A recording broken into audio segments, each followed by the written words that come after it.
Nefer, you're wise enough to know that cooperating and sharing the profits is the best course of action here. Well, that goes without saying. Sure, let's do that. Huh? But didn't you say we aren't supposed to give out intel for free? Sorry. Shutting up. Shutting up. Now is not a good time to push Nefer's buttons. Anyway, back to Moon Prayer Night. I'm thinking that we should prepare something a little special, aside from the usual decorations and so on.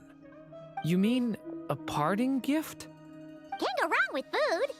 Although, does food go bad on the moon? Perhaps a lantern would be a better choice. It might be dark up there. It could prove difficult to light a lantern on the moon. Magical stones might serve that purpose better. What about a clockwork mecha model from Fontaine? I've got a whole bunch at home. I use them for fighting practice in my free time. None of these sound like things she would be even remotely interested in. But we don't interact with her enough to know what she likes. Yeah. It would really save us the guesswork if someone could find out what she's into. Wait, what the? Traveler? They're all looking at you.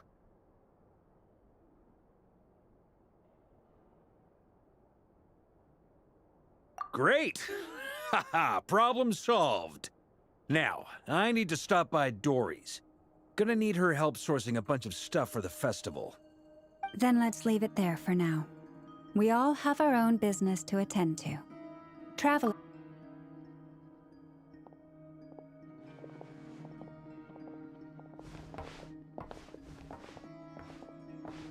Is something the matter?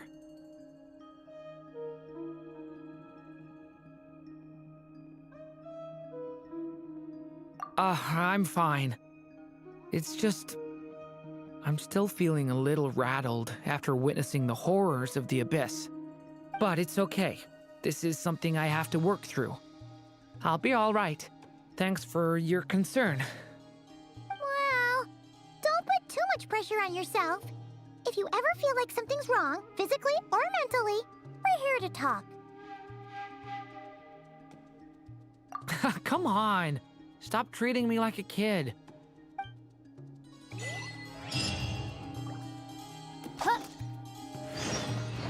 Rise with the sun!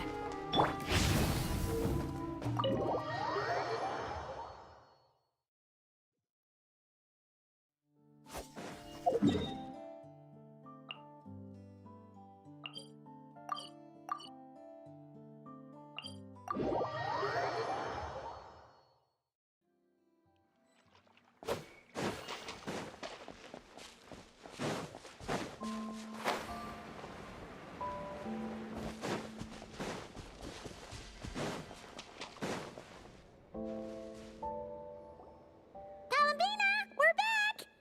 Huh? She's not here. Weren't there a few Kuhenki here last time, too? Where did they all go? Walkies? For Kuhenki? You're not pets, you know. Oh, well. Looks like we just came at a bad time. Let's try again tomorrow. There's still a few days until Moon Prayer Night, so we're in no rush. Besides, she needs time to rest anyway.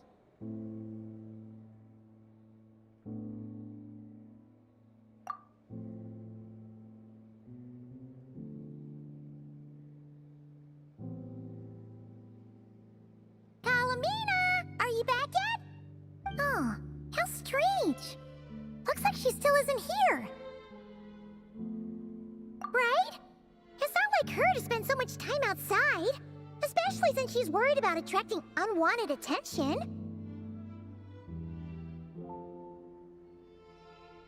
What about Luonatar? Luonatar, you there? Hey! Do you know where Columbina went? Sorry, didn't understand. But if you know where she is, could you take us to her?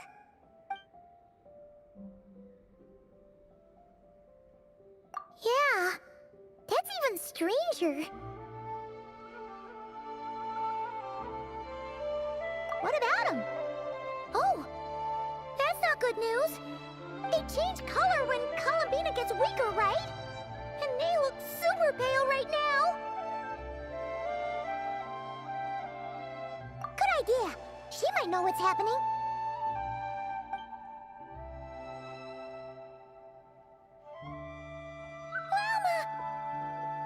Ah, it's you. How is Kutar? Is she okay? No, she hasn't. I came here to check on her after I noticed the flowers had changed color. Based on past precedent, she must be very weak right now. Even getting up to walk would be a struggle. It seems unlikely that she wandered off outside. Not to mention that she doesn't do that at the best of times either. So yeah, this is super weird. No. Very few people are in the know about Kutar's whereabouts. And if anyone suspicious had visited, they'd have left some sort of evidence. Come on, let's go to Nasha Town. If anyone has seen her, someone there will know about it. It's not Kry's information hub after all. Makes sense. Let's go!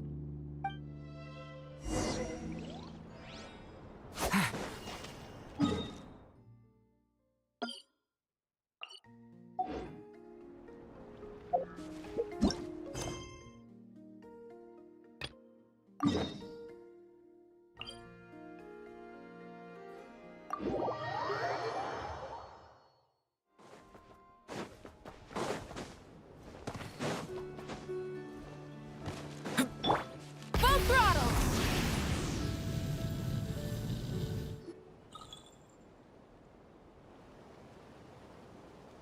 Wait a moment. Is it just Paimon, or is this stall kind of suspicious? It's never been here before, right? No, I don't recognize it. Alas, Your free and easy adventure time is over. Now, prepare to face the final boss of Nod Cry. Whoa! Where'd that voice come from? Not sure, but it's definitely hostile. No, no, no, not that way. The final boss is right here. The sniffer mole? That's the final boss? Surely not. Also,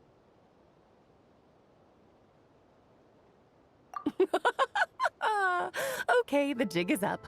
I'll stop teasing you. Turn around. I'm right behind you. It seems I've managed to leave quite an indelible impression, even though you've never seen my face. Ah, nothing could make a great mage more pleased with herself.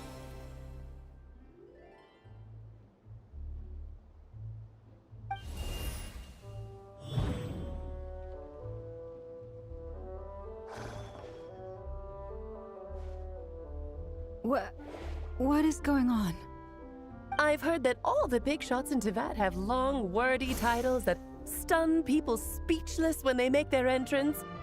Unfortunately, none of them are affiliated with the Hexenzirkel, and we ourselves keep a very low profile. The notorious name-dropping doesn't quite work for us. Still, I, for one, think I'm really quite amazing. So that didn't stop me from coming up with a title anyway. Alice! It's really you this time? Not a lantern or a dodo but Alice in the flesh? Oh, that's right. So, what do you think? How does it feel to finally meet me? You look like... What is that supposed to mean, I'm the mother of Klee, Teyvat's #1 cutie. How old could I possibly be? So she's a friend of yours? Kind of. This is actually the first time we've seen her in person. I see. Madam Mage, that was, quite a powerful entrance. I certainly won't be forgetting it anytime soon. It's okay, Lauma, don't force it. Paimon will do the honors. This is Alice from the Hexenzirkel. She's a friend of ours. And of Arcus, too. That's right. She's a good person, just kinda... unpredictable. Well, what is the human heart if not unpredictable? If we could not do as we please, how would we differ from machines? I am Lauma, Moon Chanter of the Frost Moon Scions. It is a pleasure to meet you. Oh, I know. Before you got here, I spent a good, 15 minutes getting up to speed on Nodcry's present situation. In other words, I've read the whole in the last episode part, so we can skip the pleasantries. Fair enough. Well, Miss Alice, I can already tell that you have quite a unique personality. He'll get used to it. Paimon sure is. So anyway, what are you doing in Nodcry, Alice? Oh, I thought I told you already. This time, I'm the final boss. And what a formidable foe I shall be. Powerful, confident, decisive, and good luck finding my weak spot. You will never succeed. Oh, drat! My one weakness, and you found it in an instant. Fate has been dealt a devastating blow. Thus falls the great Dodo King. Why are you playing along with this nonsense? For funsies, of course. What's wrong, Paimon? Are you disappointed in me? Am I a gigantic letdown? No, it's just... you seem like a busy lady. And this is the one time you've shown up in person. Paimon figured it would be for something more high stakes than just goofing around. You're quite right. I'm here in Nodcry because something big happened. Something big enough it caught the attention of the Hexenzirkel. It concerns the 3 moons, Teyvat's borders, and of course, the moon goddess you are currently searching for. Kind of. Why don't we discuss this over a pot of tea? My main reason for coming on this trip to Teyvat was, of course, to have some fun. But I do technically have a job to do as well, namely, maintaining the stability of Teyvat's borders. I'll skip over the complicated parts, but to sum it up, abyssal energies are all that lie beyond Teyvat's border. We'd find ourselves in a real pickle if they ever made it through. And the phantoms you've been seeing are a sign that the border has been disturbed. Ah, no wonder they tend to show up around Moon Prayer Night. Is it because the real moon is now so close to us that its power can cross the border? In part, but only a negligible amount passes through. Just enough to influence the verdant crests and so on. And as you've noticed, there has been an unprecedented number of phantoms appearing this year. The influence of the moon beyond the border cannot explain this. No, there is another far greater factor at play. The trilunar syzygy. A trilunar syzygy. Eons ago, before the heavenly principles came to Teyvat, it was the then 3 moon goddesses who controlled the laws of this world. Oh, that's exactly it! The 3 goddesses split these powers amongst themselves, promising never to consolidate them into one singular body. This was meant to keep the world stable. But, fast-forwarding to the present, the eternal moon's marrow is with you, while the iridescent moon's marrow, which should never have appeared in this world, has been retrieved. Add that to the presence of a moon goddess in the flesh and... the power of all 3 moons is gathered here in Notcry. There hasn't been an event like this since the War of Funerary Flame. And it's having a noticeable effect on Teyvat's borders. Because I wish to give my darling daughter a peaceful, sunny environment to grow up in. Is that a good enough reason? Kinda sounds like you're dodging the question, but it does make sense. Well, that's one reason anyway, and the most important one. The others are a little complicated to explain. For instance, cleaning up after dearest Miss R. Albedo could tell you more about that if you're curious, but right now, I have a more important question to ask you. Why are you collecting the moon marrows? I see. Nicole told me about that legend once. Nicole? You mean Mage Anne? Oh, so you remember. Yes, of course. That was a story about fate, her area of expertise. But back to the story of our dear moon goddess. I'm afraid her intended method of returning to the moon is unlikely to work anymore. What does that mean? She may be missing, but she hasn't gone anywhere. She has disappeared.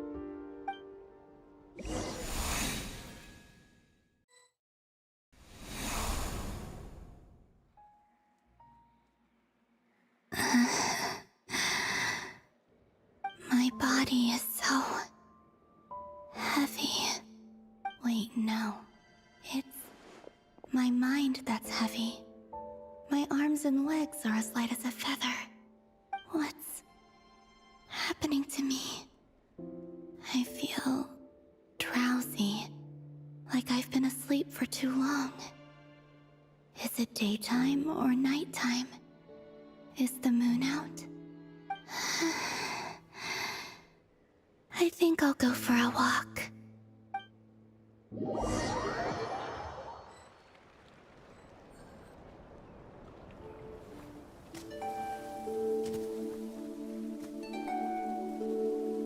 Are you out for a walk too? Huh?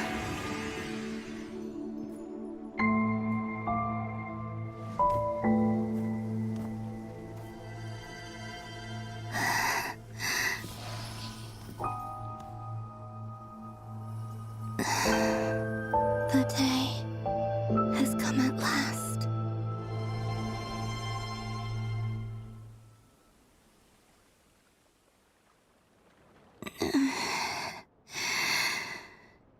Have I grown so weak that I can't even sustain my physical form?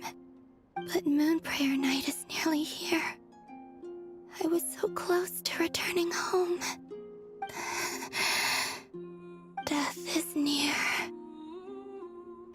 this how it ends for me? Will I return to the moon after I disappear? Or... I don't want it to end like this. So far, at least, I still exist. Even if not physically, I can still feel.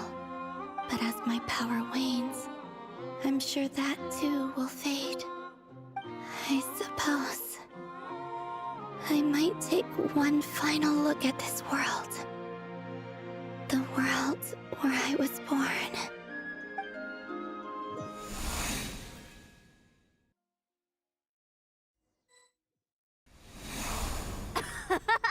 Come on, come on!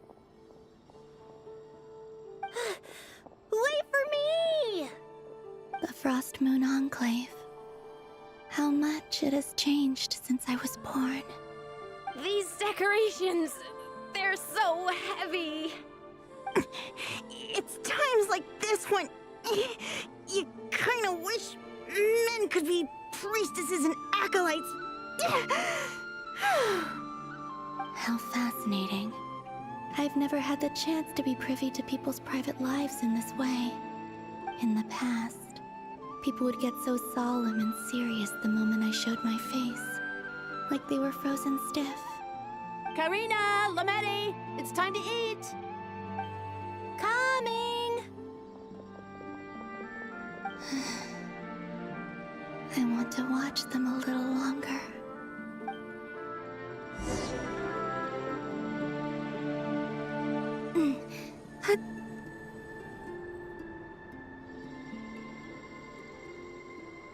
So just fill these balloons with air, right? Yep. Try a couple now to test things out. The rest can wait till Moon Prayer Night. Think fast. Rita! Teasing an acolyte of the Frost Moon Scions? Surely that's a punishable offense. Take this!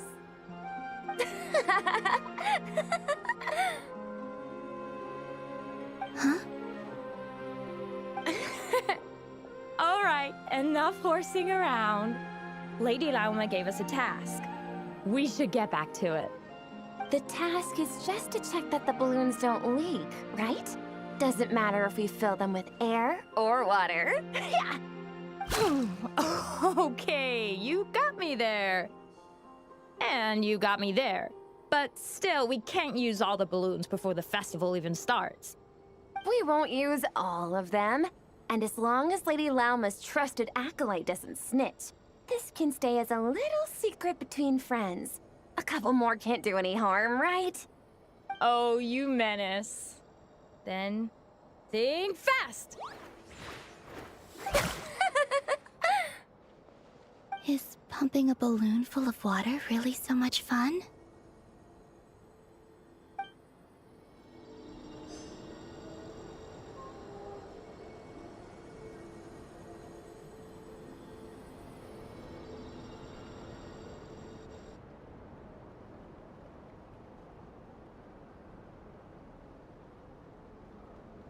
I'm sure you're both tired from playing all day. Come on, eat up. A plain, humble meal. That has always been the way of the Frost Moon Scions. Huh? How come Lametti got a midsummer berry dessert? Oh, I always get Lockaberry. I don't mind sharing. You can have a bite of mine if I get to have a bite of yours. They're sharing food? I've never shared food with anyone before. Even at the Harbinger tea parties, everyone just ate off their own plate. And when I couldn't finish my food offerings from the Frost Moon Scions, they'd leave the leftovers out under the moonlight for the animals to claim. Hey! That was 2 bites! Oh, then you can have another bite of mine. Oh, you too. Oh, don't fret now. Here, have some of Granny's too. So this is what it means to be family.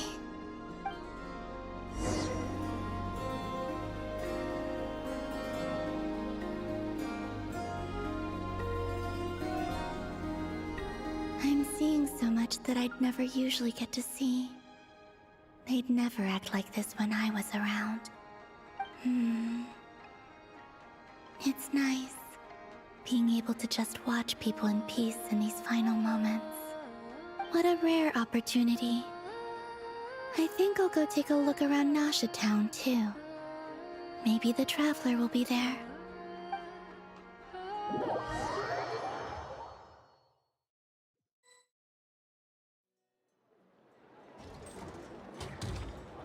After the War of Funerary Flame, the Moon Goddesses were no longer recognized by Tevat. They lost the whole foundation for their existence. That's why the Moon Goddess's strength is fading. She cannot withstand the world's rejection of her. To be more pedantic about it, the Moon Goddesses did something to offend the Heavenly Principles, and that's why they were ousted. Something of a recurring theme in Tevat's history. Theoretically, speaking so candidly should put me in their crosshairs too, but they can't tell me what to do. I'll say whatever I want. Anywho, the Moon Marrow energies were but a drop in the bucket for her, and that battle against the Ray Hair of Solnari only weakened her further. Fortunately, it happened close enough to Moon Prayer Night when the Kuvaki concentration here is high. That's the only reason she managed to survive this long. What do you mean, fortunately? You said she disappeared. We're too late. Oh, what a headache. I thought this was all common knowledge. I guess I have some more explaining to do. Okay, buckle up. It's time for another lecture.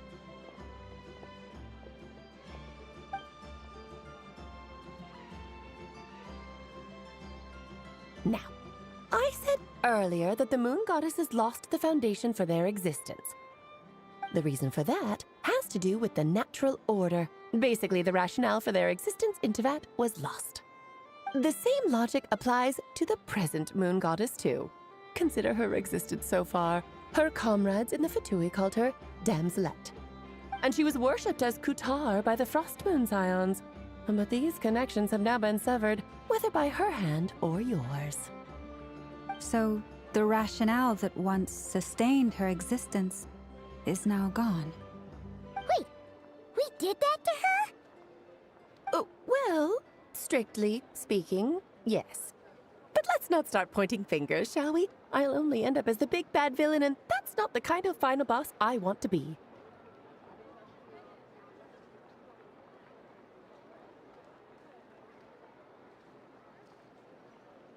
Of course I do. I'm only the greatest mage in the whole entire world. Now, if you wish to find your Moon Goddess, there are two problems we need to solve. Firstly, we'll need to strengthen the connection between her and Tevat, at least enough to sustain her until Moon Prayer Night. Strengthen her connection. But does that mean I'll have to rally all the Frost Moon faithful behind this? I'm afraid a bygone faith and a former home won't be of any help to her now. Do you know her name? Her name? Oh, yes. Names are very important things. A name is a fundamental concept that anchors one's entire existence. Then your first job is to find it. As a moon goddess, I'm sure she must have a name she identifies with. Neither Columbina nor Kutar is her true name, and she's never really accepted either of them. So, finding out her real name is enough to sustain her existence? Yes, I know it sounds like a small step, but every journey begins that way. So for now, that's all we need to focus on. The second problem is with her plan to use the moon marrows to return to the moon. Unfortunately, piercing through the false sky will take an enormous amount of power. Given her current condition, she won't be able to provide anywhere near enough power, even if she recovers her physical form. But no need to fret. Nicole's the expert in this field, and I'm sure she'll figure something out. Wait, Mage N is going to help us out too? That means we've got 2 Hexacircle mages on the case. This is turning into a pretty big deal. Actually, this is more of a side quest for me. Like you said, I'm a busy lady, so I can't stay for too long. I'll have to return to Tibet's border soon. That's the upside you get for looking out for my little Klee. Hopefully that will incentivize you to carry on keeping her company in the future. Anyway, jokes aside, you'd better get moving. It will take quite a miracle for the moon goddess's consciousness to hold out till moon prayer night. Oh, I suppose I might as well tell you where Nicole is before I leave. Off you go now. Time to meet your new friend. Oh, yes, and a little suggestion. Don't forget to mind your heads. What? I wonder how Durin's doing. I should really go see him before I head back. You really are super busy. I most certainly am.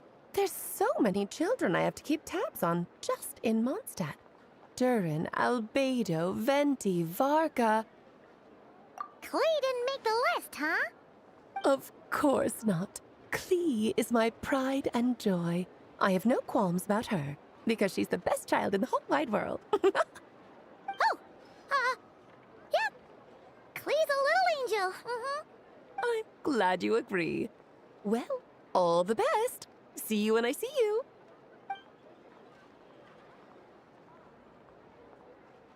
She left in a hurry. Yeah. She didn't pack up her stall. Should we handle it for her? I must say, I'm now very curious about her daughter. Klee, wasn't it? What's she like? That's a long story. Come on, we'll fill you in as we go.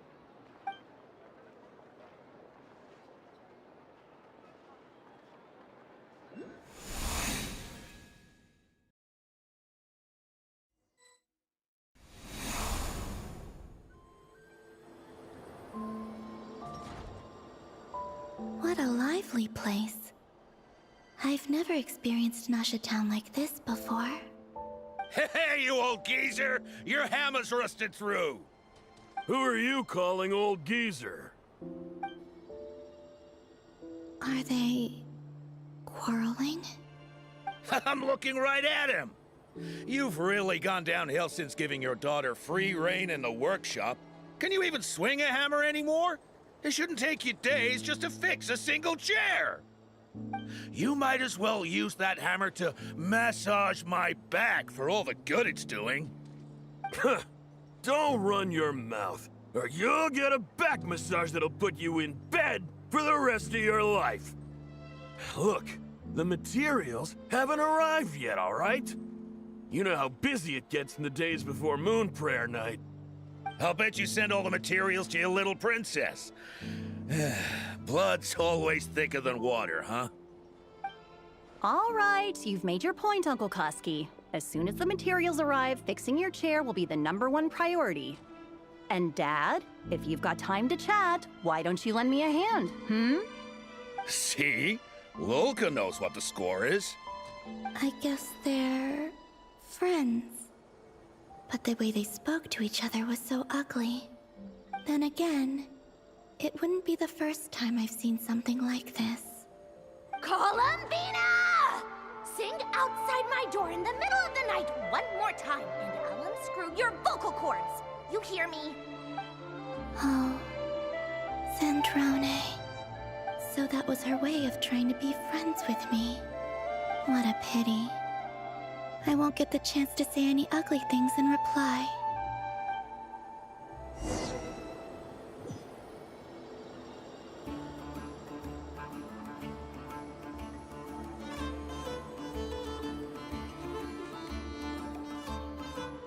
Hey, have you decided what to give her for moon prayer night? I sure have. She's gonna get the surprise of her life when she's least expecting it. Then I'll whip out the ring and pop the question. The surprise of her life. What a fun turn of phrase. Cool, I get the picture. You can spare me the gushy details. Ooh, looks like we have a customer. Hello there, ma'am. Would you like some moon prayer night candy? Huh? Is he talking to me? Can he see me? Here you go. Oh.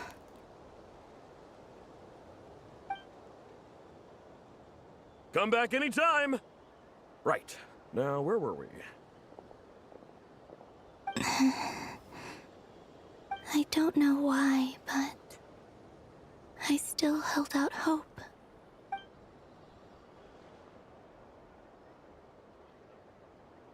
The most important thing right now is to find that mage.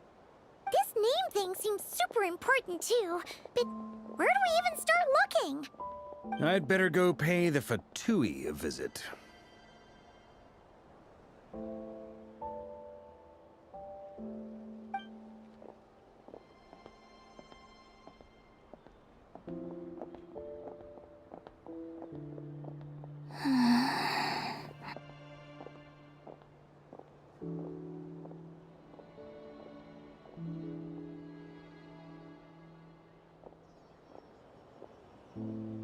Columbina?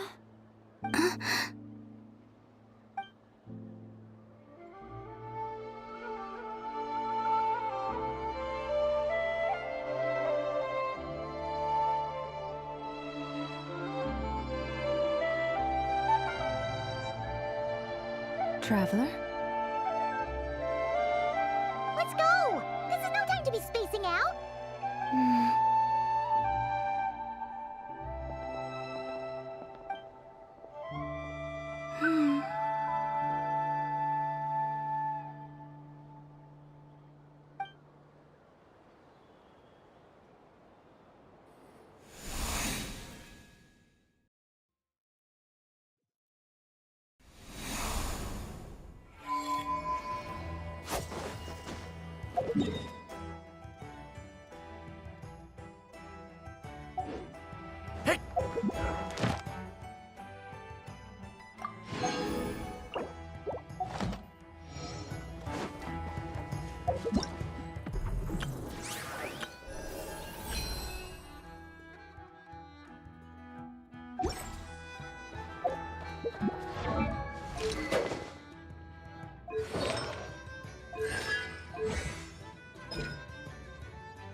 Busted. Forest, protect us. With one heart, we pray. Covenant of the Deep!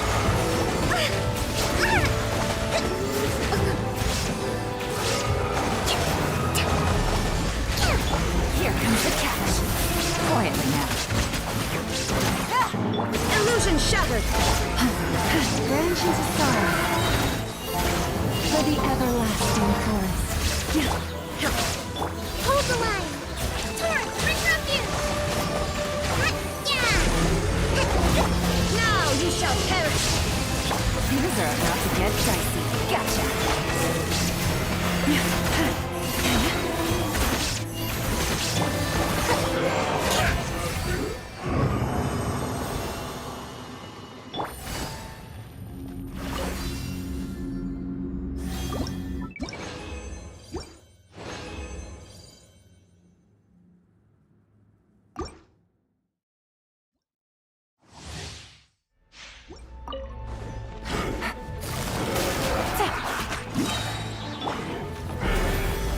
By the frost moon of old, shine down! Game's up! Fun's over. Covenant of the Deep!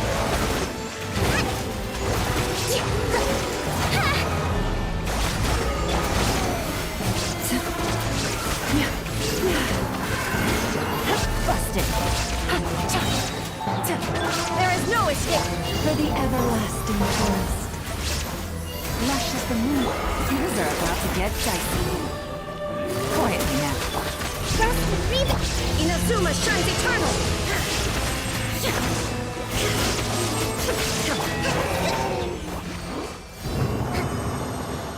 Let's move out.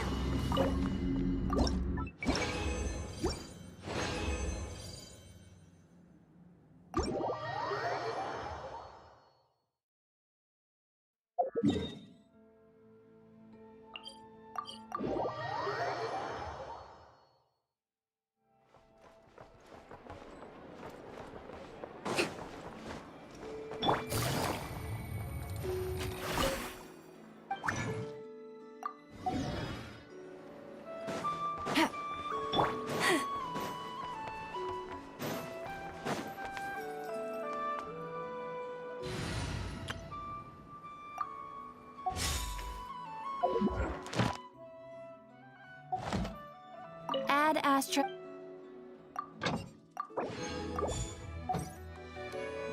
Ad Astra. Thank you for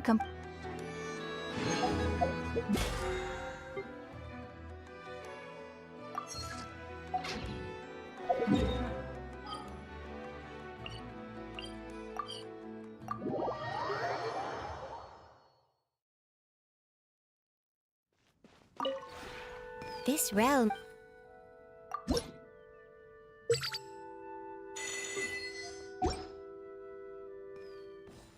If you ever...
Try and stop me!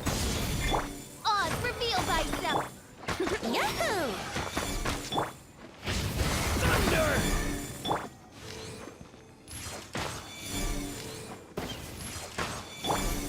Try and stop me!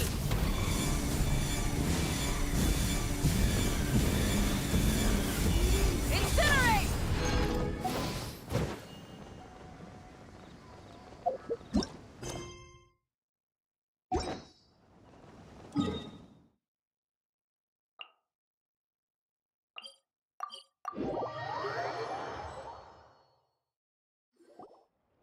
Where are they going? They mentioned a mage and... a name? So, Mr. Varka, are you acquainted with this Nicole? Or should I call her Mage N? Ah, not really. We've never met, though she has come up in conversation. From what I've gathered, Alice kinda took Nicole under her wing. Taught her how to speak in a more ladylike fashion, that kind of thing. Huh. Hard to imagine Alice as an etiquette coach. Yeah, Alice is a larger-than-life personality, I'll give you that. But then again, that's why she's able to draw such an eclectic mix of people into her inner circle. If I remember correctly, being an interesting person is actually one of her main entry requirements. So, if you ever wanted to join the Hexenzirkel, I'm sure you'd both be eligible to apply. Hey! Don't go around making promises on Alice's behalf! I wouldn't dare. I'm just trying to paint a picture of the Hexenzirkel for you. Okay, sure. Anyway, since none of us have ever met Nicole, how are we supposed to find her? We can't just go up to every woman in sight and ask, hey, are you Nicole? Maybe something she's wearing will give it away? Like, a windbloom pinned to her chest or something. Wait a minute. Alice never said Nicole was from Mondstadt. Oh, true.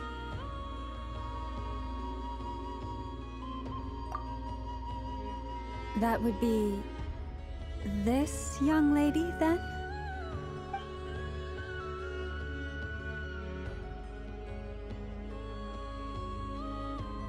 Hey there! Sorry to disturb you, but are you Miss Nicole? Varka, Knight of Boreas of the Knights of Favonius. Alice might have mentioned me before. Mm-mm. Have we got the wrong person? When I shook my head, I meant, no, Alice hasn't mentioned you before. Huh? Where is this voice coming from? My apologies. For certain reasons, I am unable to speak. This is the only way I can communicate with you. It might take some getting used to, but I hope you can understand. Hey, it's fine. I'm more shocked by the fact that Alice never speaks about me. I mean, As for you two, we have crossed paths twice before, but it is nonetheless a pleasure to finally meet you. It's really you! Thanks for all your guidance in the past! You're quite welcome. This time, things are different. We have reached the unwritten pages of the story. You might say that we stand at the crossroads of fate.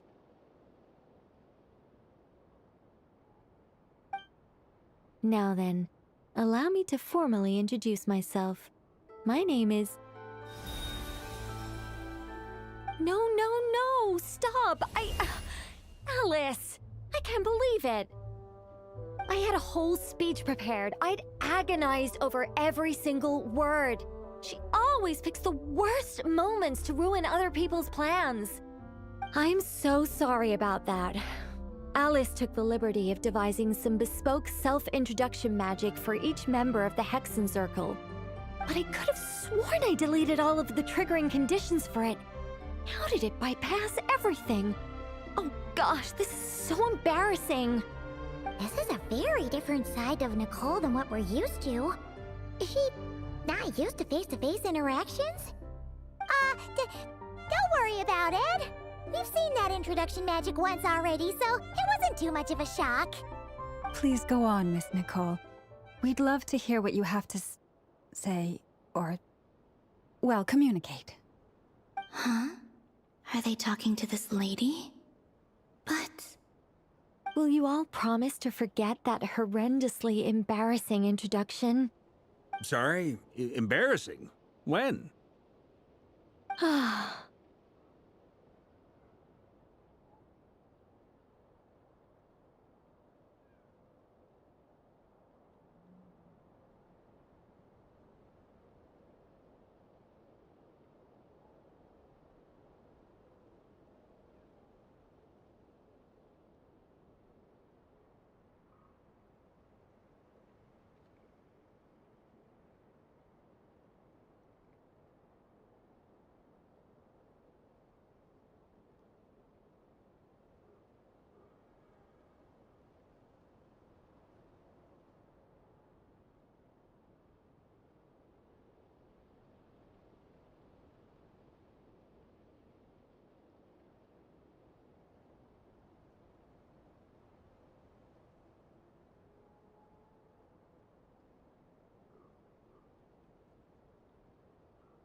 Yes, my name is Nicole, and I am one of a very few angels who have retained both their preferred form and their power.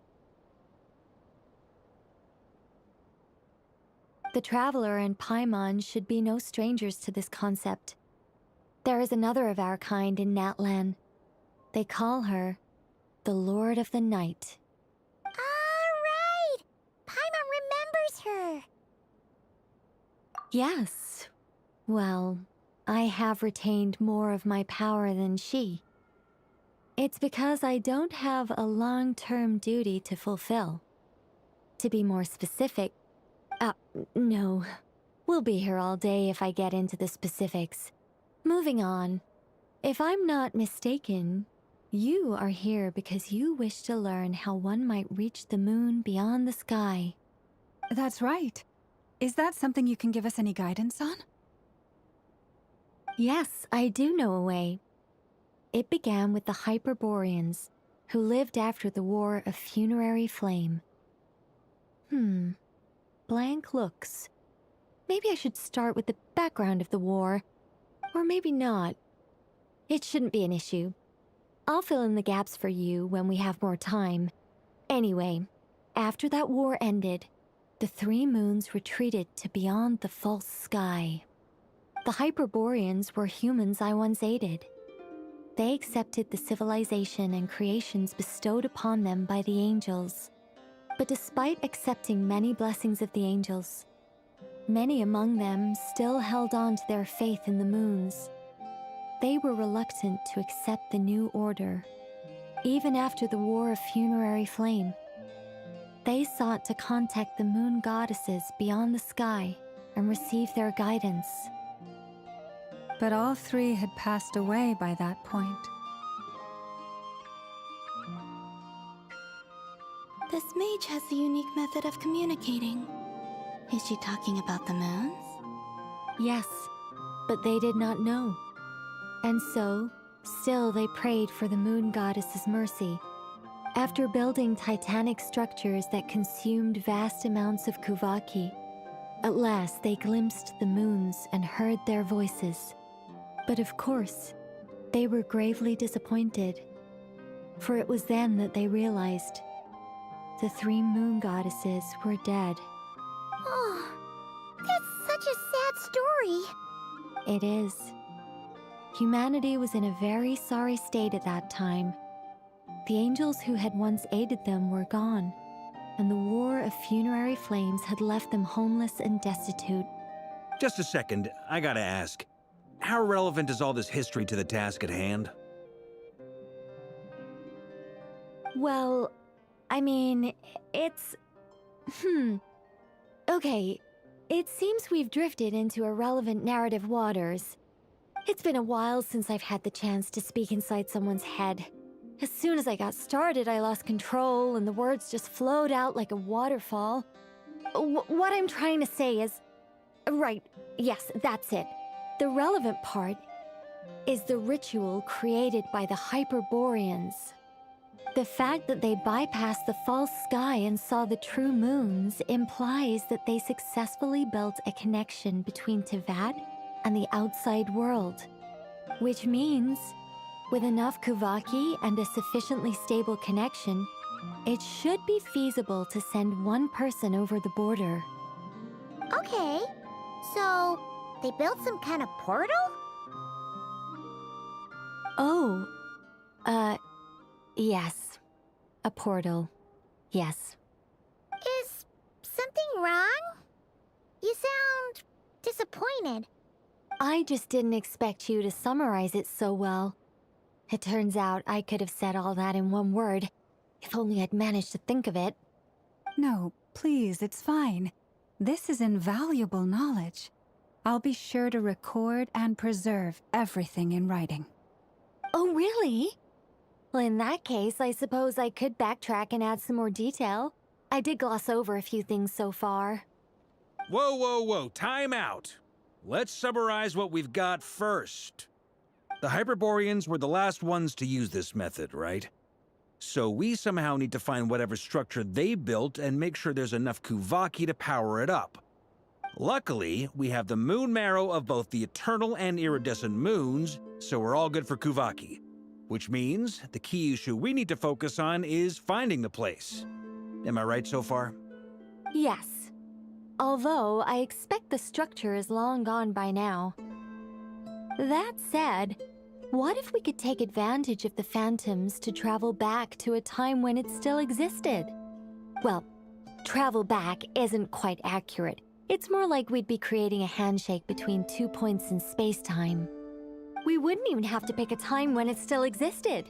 It could just be a time when it still appeared in phantom form via projection, or we could project our own phantoms, fold them together, and...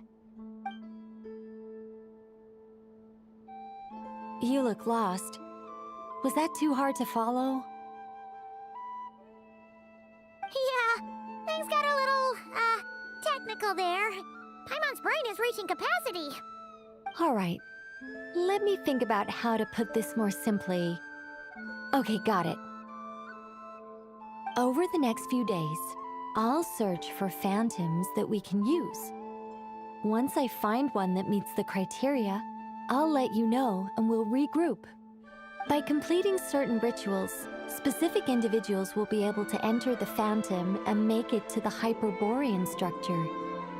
If everything checks out and it looks feasible, we'll just need to wait for Moon Prayer Night, and we can send the Moon Goddess back home.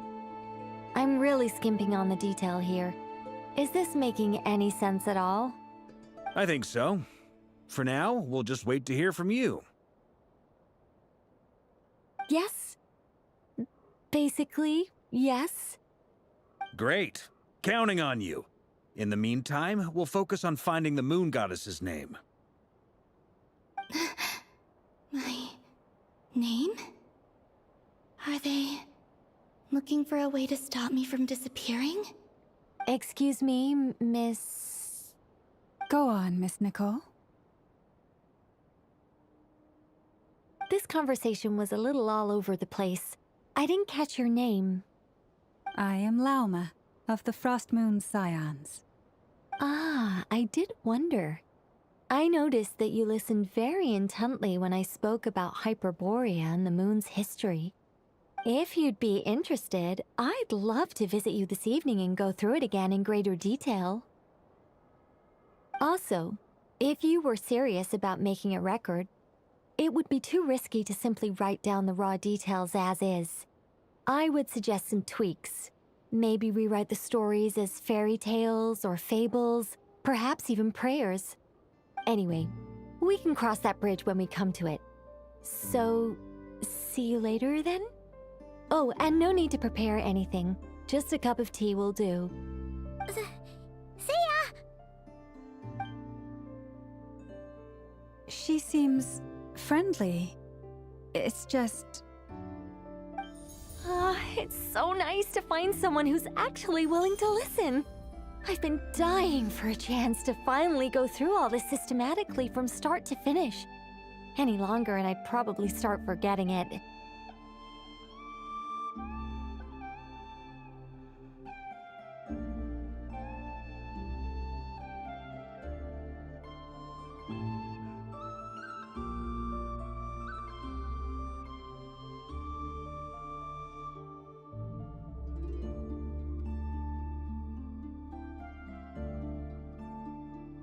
Now Paimon gets why Alice told us to mind our heads. Ha ha ha ha! What did I tell you? A lot of quirky people in Alice's orbit. Now then, the next order of business is... where do we start looking for the Moon Goddess's name?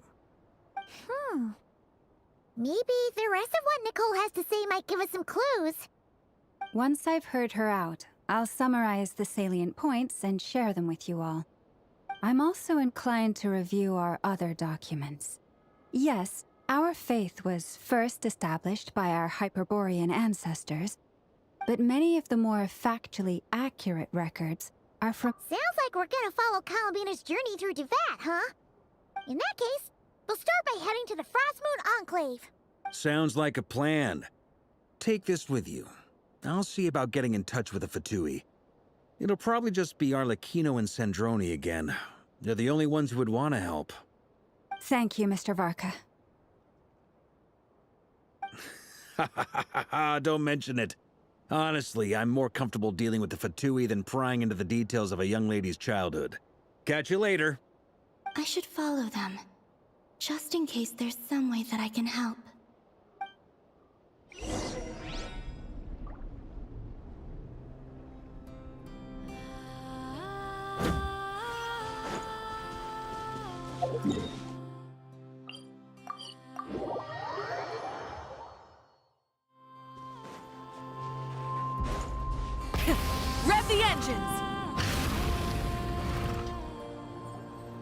while ago, I took the time to organize all documents in our possession that pertain to Kutar. What you see here is the material I consider reliable. Hmm? You're saying there's unreliable material too? Yes.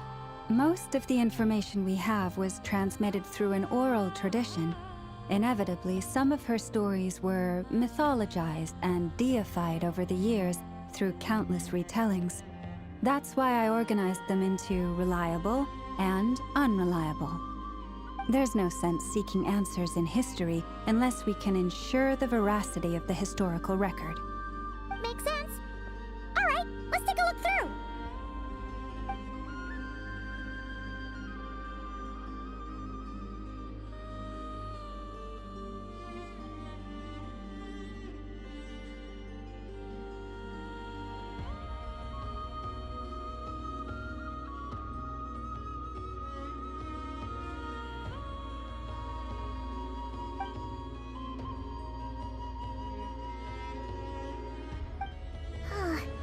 Almost all these records refer to Kutar instead of Columbina. Although neither of those is her real name. Paimon's not sure what point she's trying to make. What we can gather from these records is that the Frostmoon Scions worshipped her as a god, placing impossible expectations upon her. I cannot fault them for their earnest faith, but for all their devotion, worshipping her day in, day out changed nothing. I imagine that none of it resonated with Columbina. It wouldn't surprise me if, even back then, she had already begun to reject the name Kutar and everything it represented. Lauma speaks the truth. When I heard them call upon Kutar with hope and expectation in their voices, they may as well have been calling upon somebody else.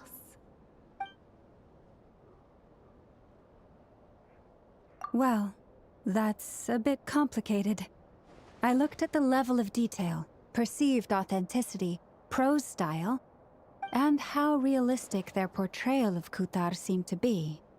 Amongst the Frostmoon Scions of today, only I know of her existence, and I alone have spoken to her face to face.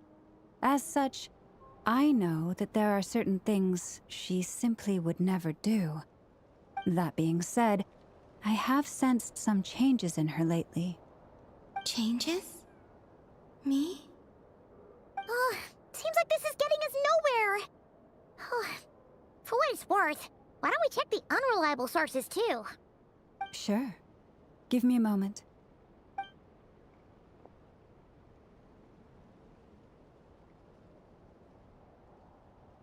Exerting but a fraction of her divine might, Kutar sheared a great mass from the snow-capped mountain and cast it into the sea, upon whose surface shone the mirror image of the moon. Thus was formed the island of Hisi. Yeah, right. That doesn't even begin to pass the sniff test. The 3 moons are naught but lies through and through. Only one moon has ever shone for us, and Kutar is her name.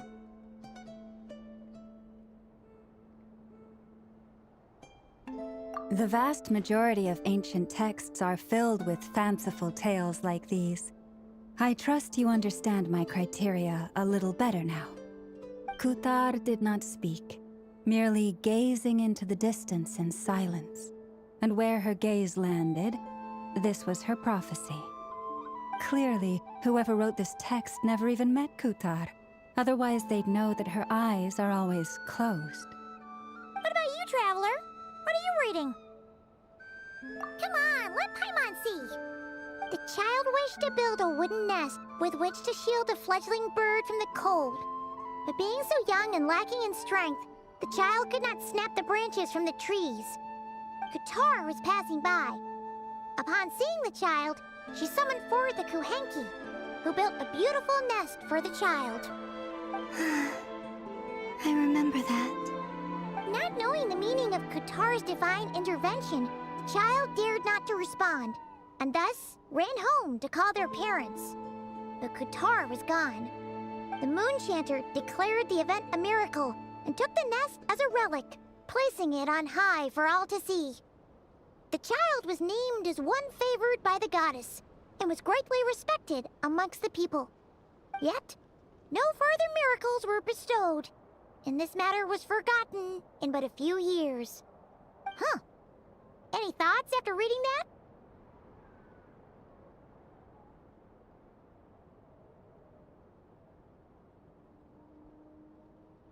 Yeah.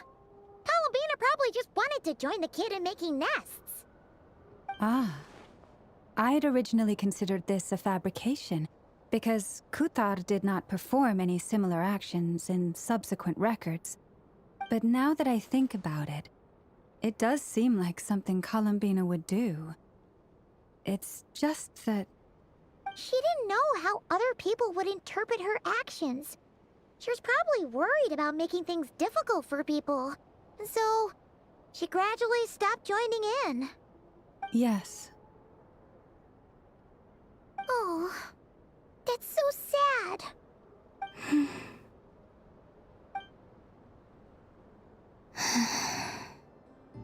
And now, I can make no such gestures of warmth, even if I want to.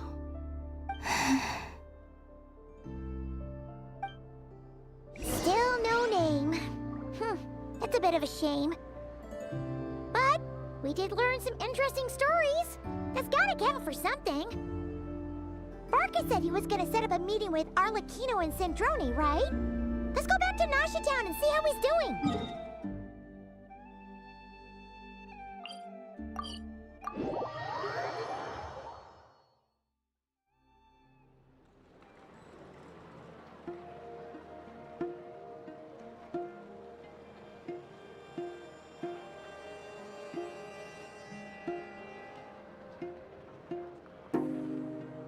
Many insects have a compulsion to follow the light, and humans are the same.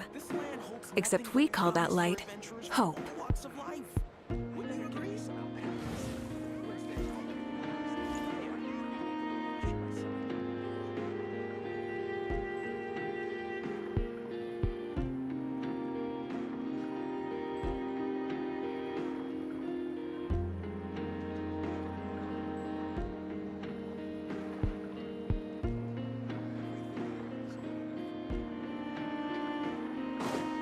Try and stop me!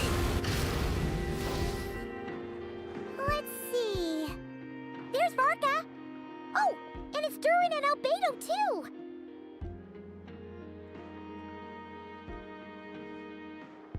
Yeah, this is pretty much the same place we bumped into each other last time.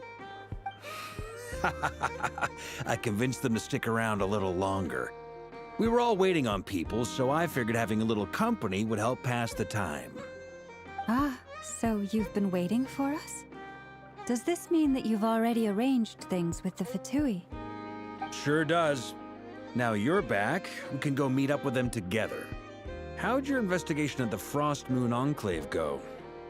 Well, we didn't find out Columbina's true name. But apart from that, it went pretty well. Aha, just as well that I didn't tag along then. I'm sure our moon goddess wouldn't want every man and his dog knowing all about her private life. Still, desperate times, desperate measures, I guess. Someone had to do it. So, Varka was waiting on us, but what about you two? Are you waiting for Alice? Oh, no. We already met with her. We discussed that experiment I mentioned to you last time. Oh, and she also handed me this communication device. That's right. I understand she informed you about the relationship between the phantom phenomena and Tevat's borders, yes? She wants me to help her with some more experiments on that front. She said that she'll contact me through this device with more information. Ah, I see. Following instructions and making observations. Pretty common research method. Takes me right back to Albedo's lab. Wait, then who exactly are you meeting? Someone you know. Albedo's met him too. But I don't think Miss Lauma or the Grand Master have been introduced. Introductions are overrated, especially in cases like this. It's you! So, it's not like the academia has prohibitions against going abroad. Also, I applied for leave. I've been writing to Hat Guy since obtaining a human form. I've already brought him up to speed on everything that's been going on in Nodcry. Hat Guy? Turns out, I actually have heard that name before. Oh? Then why did you react the same way I did? I only knew the name, not the fella. But since we're all here, let's do some introductions for what it's worth. I'm Varka, Grand Master of the Knights of Favonius. Lauma, Moon Chanter of the Frost Moon Scions. And I'm a Driosh from the Vahumana Darshan of the Sumero Academia. Hat Guy. Good to see you again, Mr. Guy. I believe we last saw each other on the boat ride here.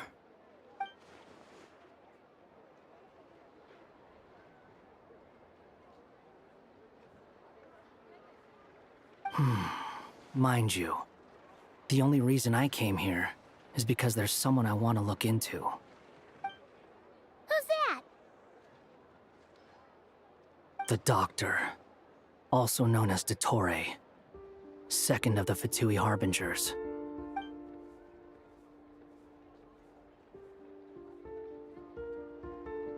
From the tone of your voice, it sounds like there's bad blood between you.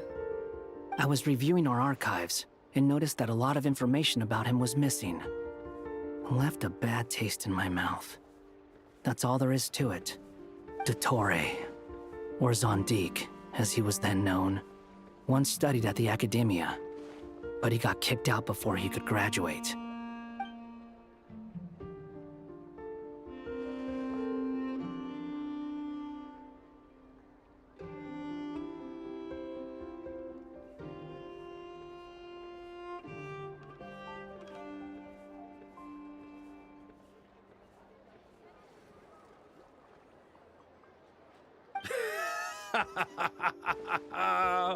So the Harbinger's #2 man is a college dropout? How embarrassing for them. Last we heard, he was planning something. We actually heard that a few times before, even coming to Nodcry. But we haven't seen a trace of him since we got here. He only appears when something interests him. For all we know, he might have left already. But the fact he did something here at all is worth noting. It'll fill a couple extra lines in his file. Why does it sound less like a file you're writing and more like a criminal record? Anyway, we were just about to meet 2 of the other Harbingers. Want to come along? You might learn a thing or two about him there. Sure. Even though they're Harbingers, well, they're old acquaintances of ours, so, you know, when you talk to them, try to be... I got it. The Frost Moon Scion's relations with the Fatui remain tense.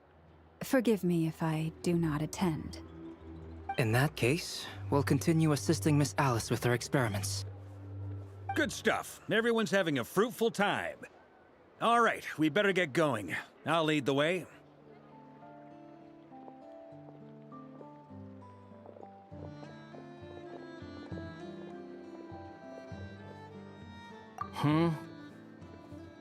Well, yeah, that's obviously part of it. But neither you, nor Lesser Lord Kusanali, nor I want to see him meddling with things again. What's the hurry? Don't worry. Pigeons always know which way home is.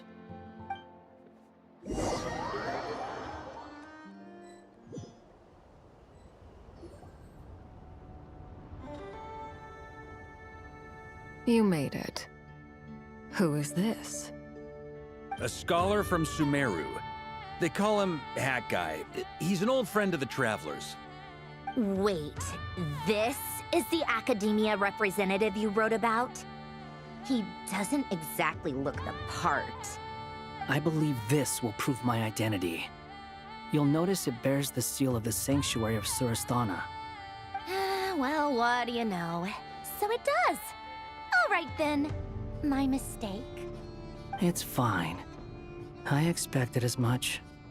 What? So as I mentioned in my letter, the Academia's got its eyes on Dottore. But this matter remains top secret.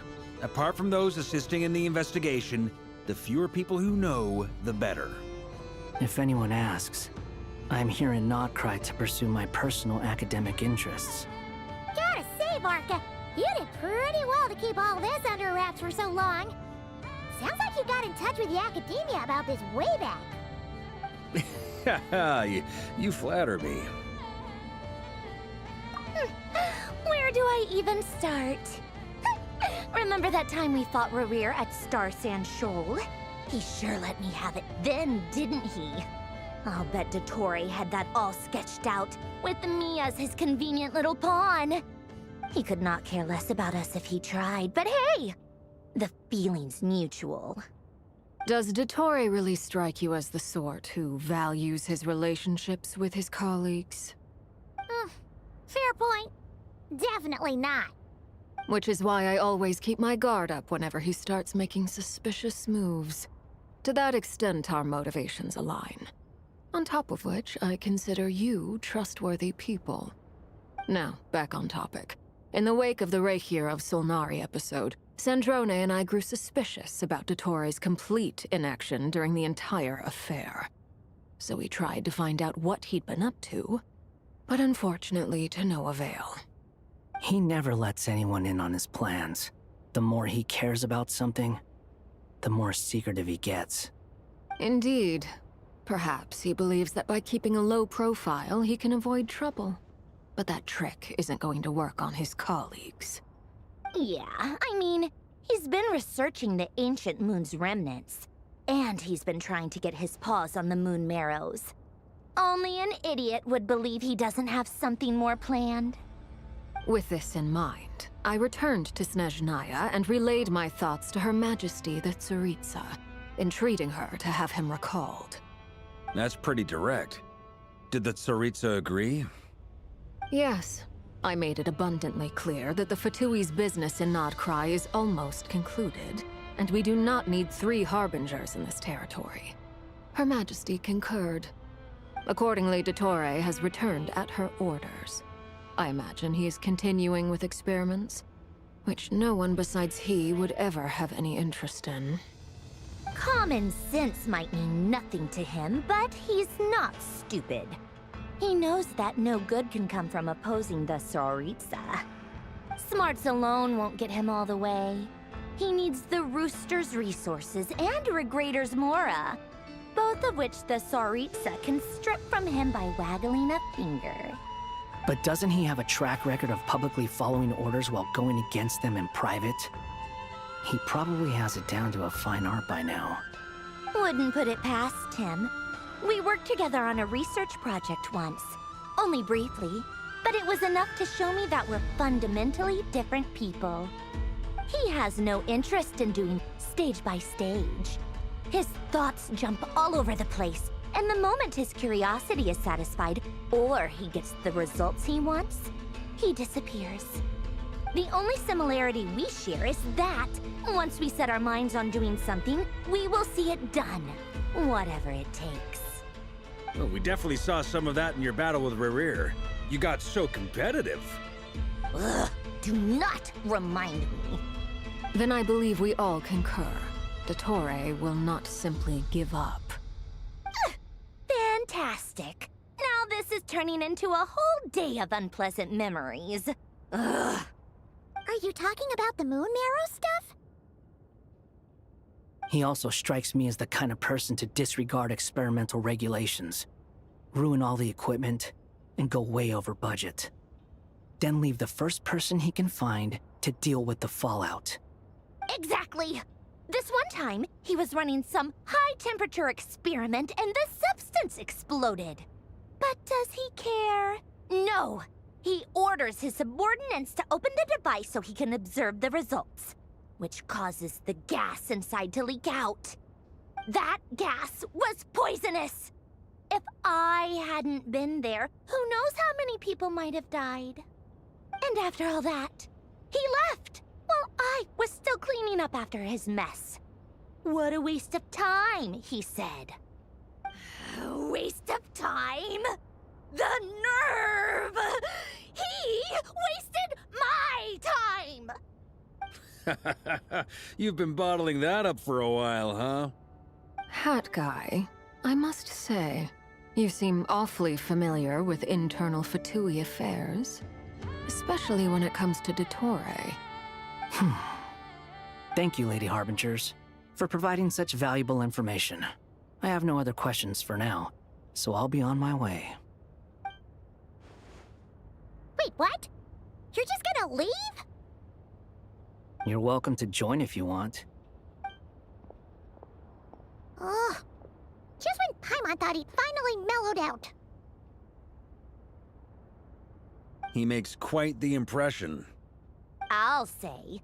I've met tons of headstrong people, but not many of them would join me in bad-mouthing Dottore. Anyway, back to the main agenda. Barca, you said that Columbina has gone missing? Or rather, disappeared. Yeah. We're working on building a connection between her and this world. The simplest method is to find out her real name. I've actually asked her that question before, but she said she didn't know. Considering our relationship, I doubt she was lying to me.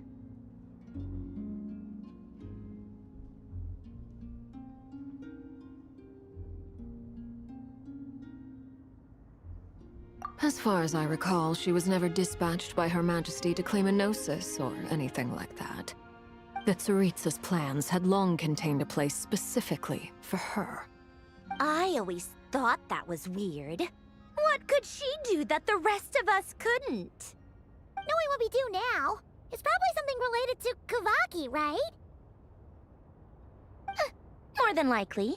When she first arrived, Columbina would often go to Her Majesty and ask when she could start the task assigned to her. But Her Majesty always gave the same reply. The time has not yet come. So she spent her days in Snezhnaya doing basically nothing. The Tsaritsa has summoned a beautiful blind maiden to be a harbinger, giving her the third seat by virtue only of her enchanting voice.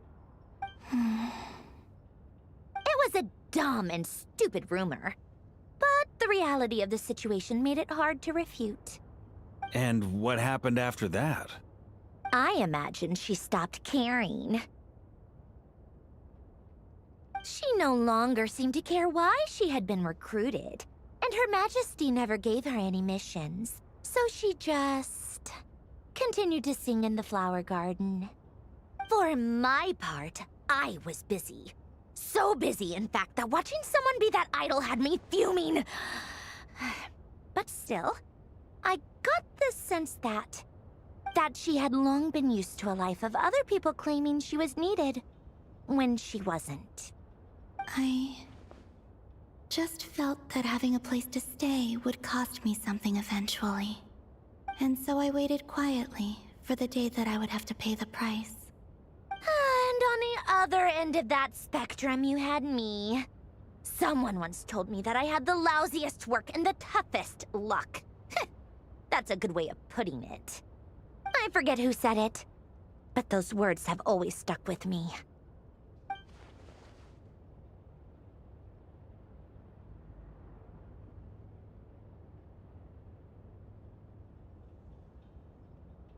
But you've done your job exceptionally well all this time.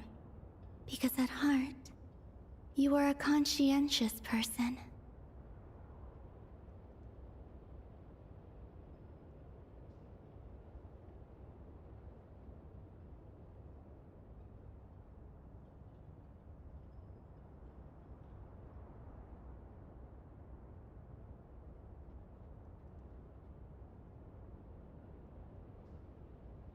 What is it? Something come to mind?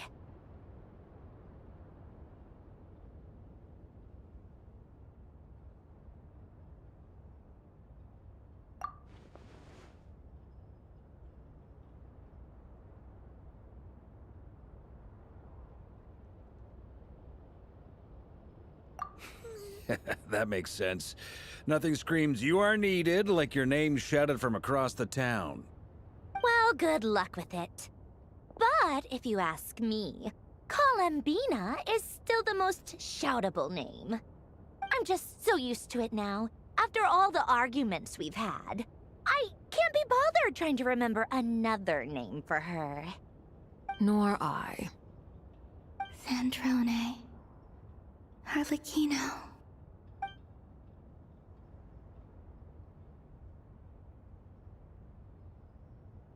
Huh! It's a Sealy! Does that mean Nicole has news for us?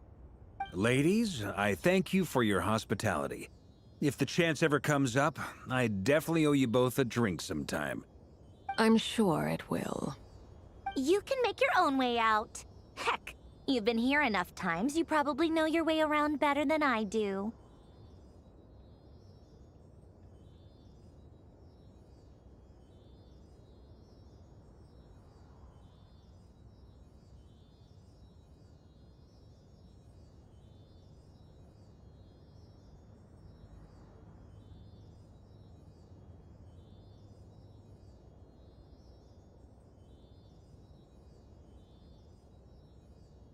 Okay, time to do what adventurers do best. Follow that Sealy!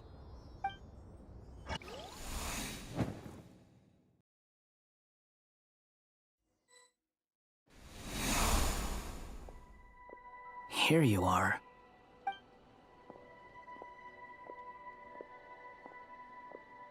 Oh, that guy. How come you're back so soon?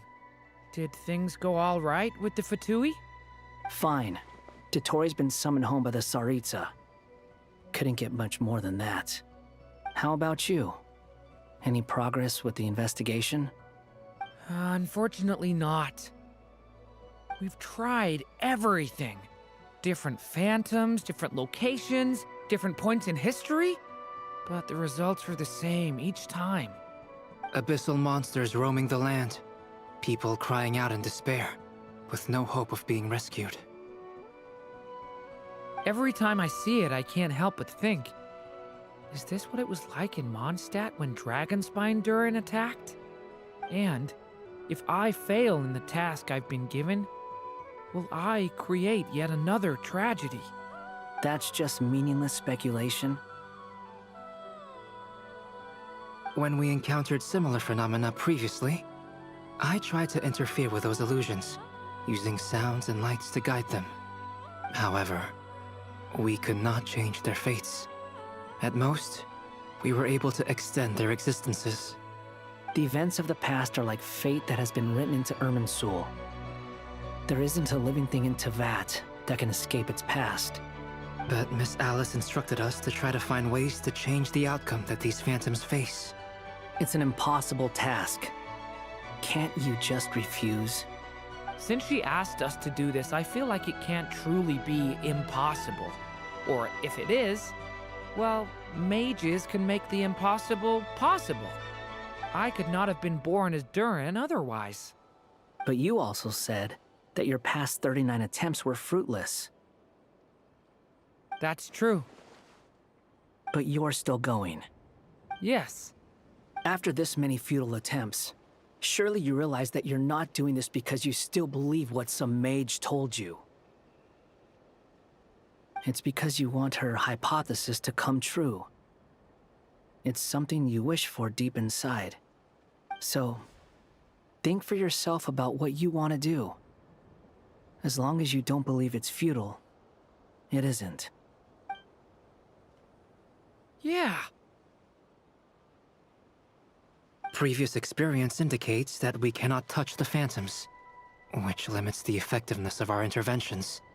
If we want to clear this hurdle, we need to break this rule somehow.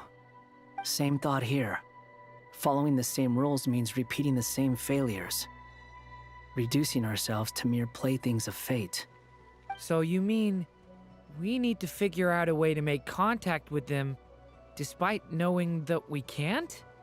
Yes, and I suspect that's something only you are capable of. Everything in Teyvat is logged in Irminsul, but the withering that once occurred in Sumeru was a sign that the Great World Tree was being corrupted. This corruption allowed things that should not have existed in Tevat to appear. This is tantamount to rewriting reality to an extent. You're saying abyssal power might be able to affect those phantoms? No one's ever tried it before. If you're gonna try it, it'll take courage. And you have to be confident that you can control it. Is anyone there? Has anyone seen my daughter? She's missing. I have to find her. I hear someone inside. Spargana? Are you in there? Ah!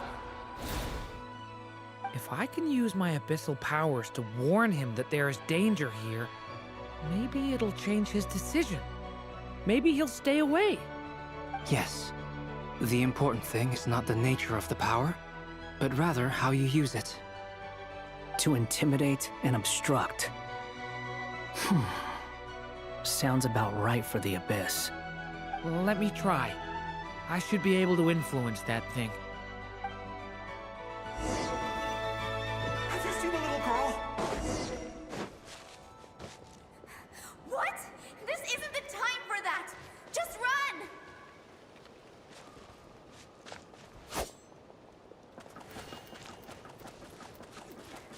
I hear someone inside. Spargana? Are you in there?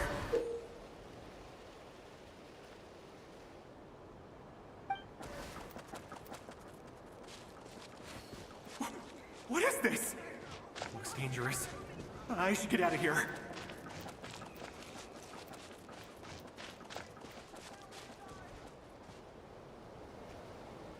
He really left. Ha! We did it! Don't celebrate too soon. Follow him. See what he does next. Monsters approaching from the front. You need to stop them and create an opportunity for him to hide.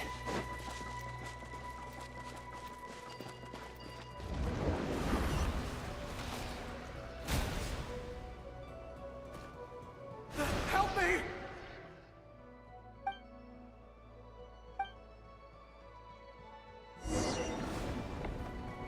Monsters approaching from the front. You need to stop them and create an opportunity for him to hide.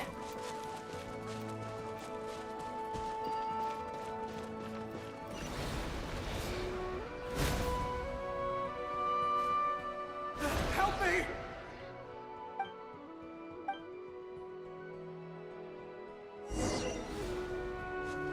Monsters approaching from the front.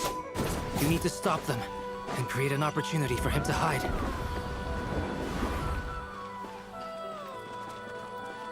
No! There's monsters ahead!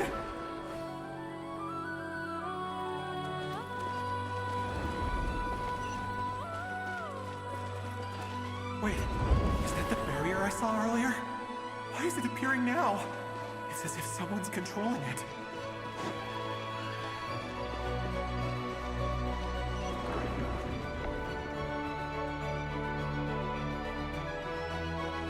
The monsters are gone. Is it...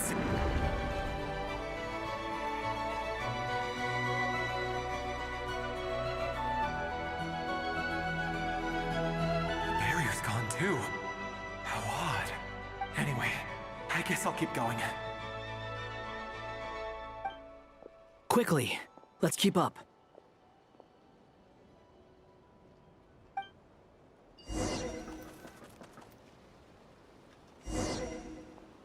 Wait, there was someone else here? Don't go any further. We've got anti-monster traps laid out everywhere.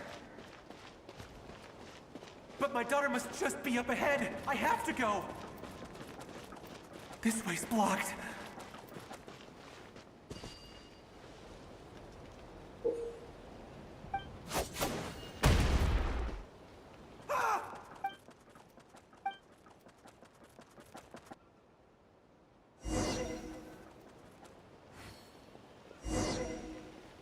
Wait, there was someone else here? Don't go any further. We've got anti-monster traps laid out everywhere. But my daughter must just be up ahead. I have to go. This way's blocked.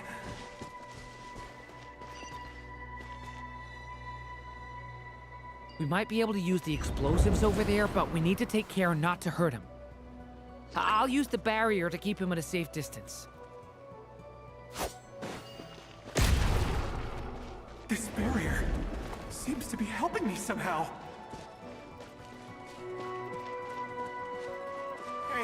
Hey, wake up! Oh, no good. Gotta keep moving ahead.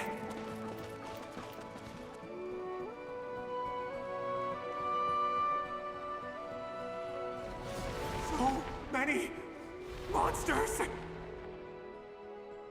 There's still a chance, Durin. Use the traps.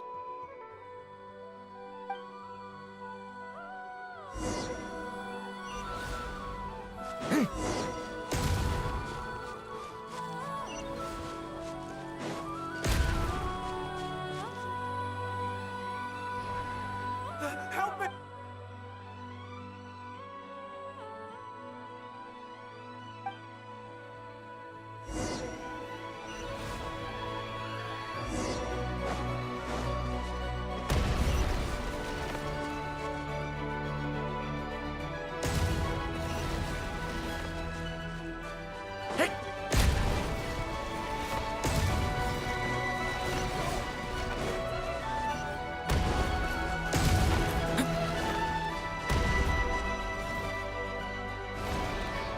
Help me!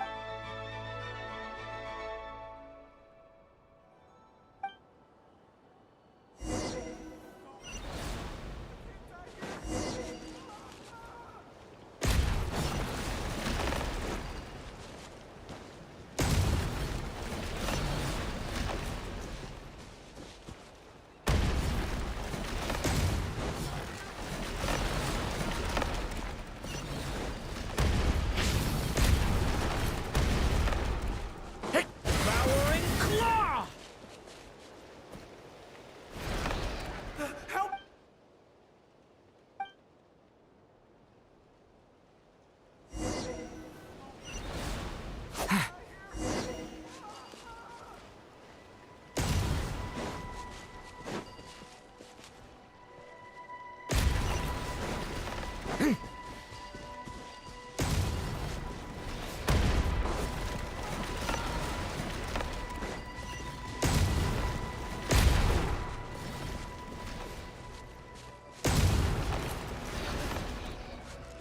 No, I can't die here. This is a new development. I've never seen this happen before. We might just be able to save this person.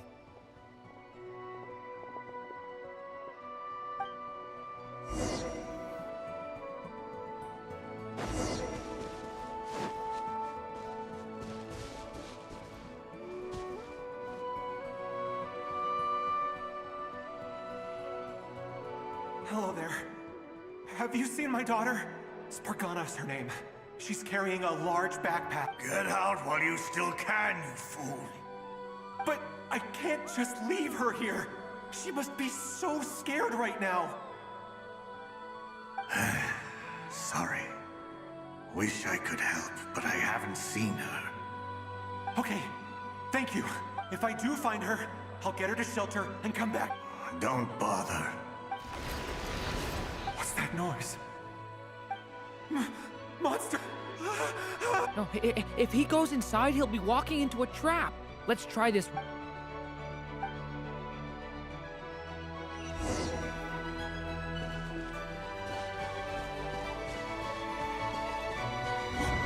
Why? How will I know where Spargana's gone like this? You know what? I'll trust this strange barrier. It's gotten me this far after all.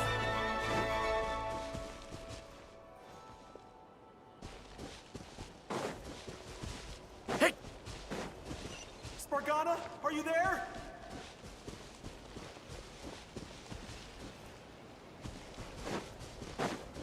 What? Hey! Let us out!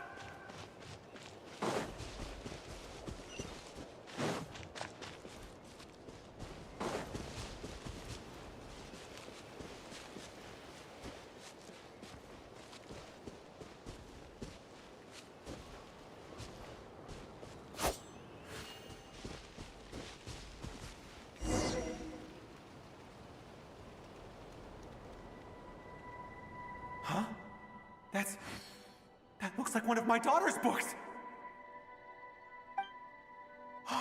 Thank you. Thank you!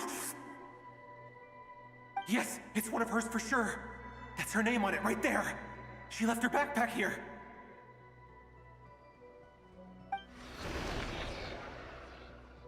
Durin, just like last time. Use the explosives.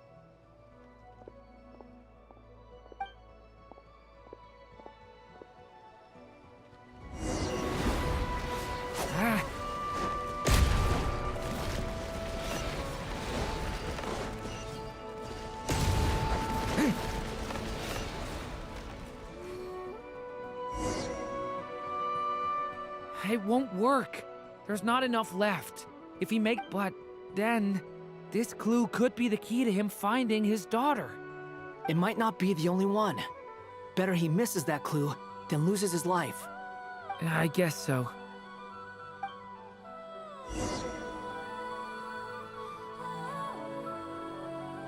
Stop him, Durin.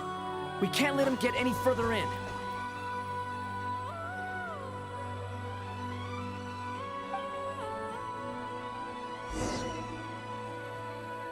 It won't work. But then... It might not be the only one. Better he misses that clue. I guess...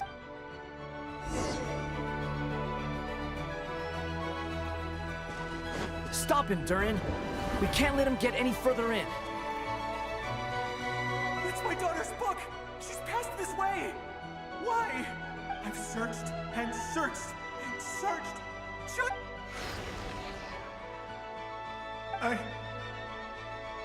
I no longer have anywhere else to go.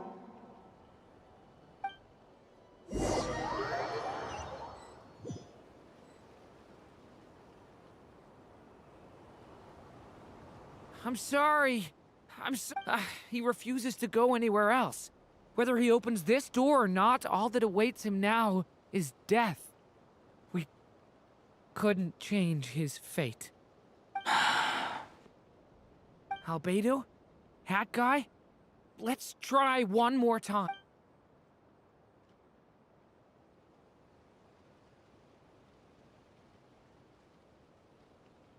Why am I here? What's going on? All these scenes running through my head. Where are they from? Huh? What's going on? His reactions have changed. How many times have I...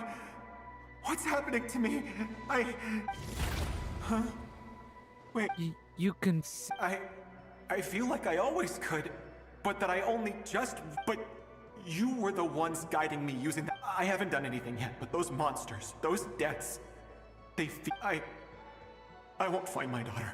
What? No. Yes. Even so, we're trying to find a way out of this. You've not seen my daughter either, have you? It seems she really isn't here.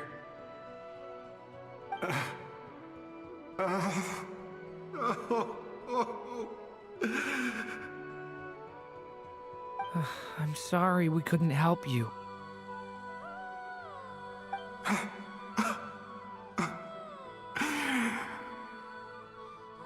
I'm just... tired. Maybe this is destiny. Maybe it doesn't matter how hard I search. How long do I have left?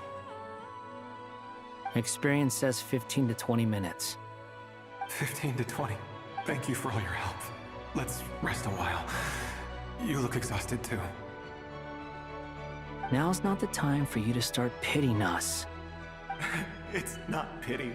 I'm just realizing that I've only got 10 or so minutes left. You know?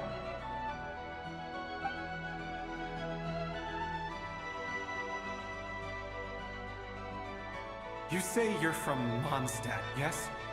A place with windmills, where people enjoy limitless freedom? And you're from Sumeru, where they've built an academy into a giant tree? Yes. It seems you've never heard of either place. Those names are unknown to me, I'm afraid, yes. Have you heard of Hyperborea? I have, but I heard that it was destroyed in the distant past. I see.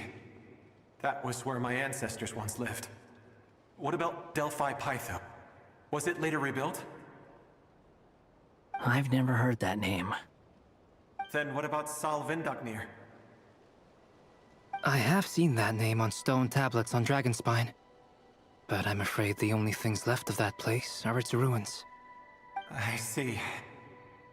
Sure enough, there was no way to turn this around, huh? I'm sorry. I was the one who asked to chat, but it seems like we're too many ages apart.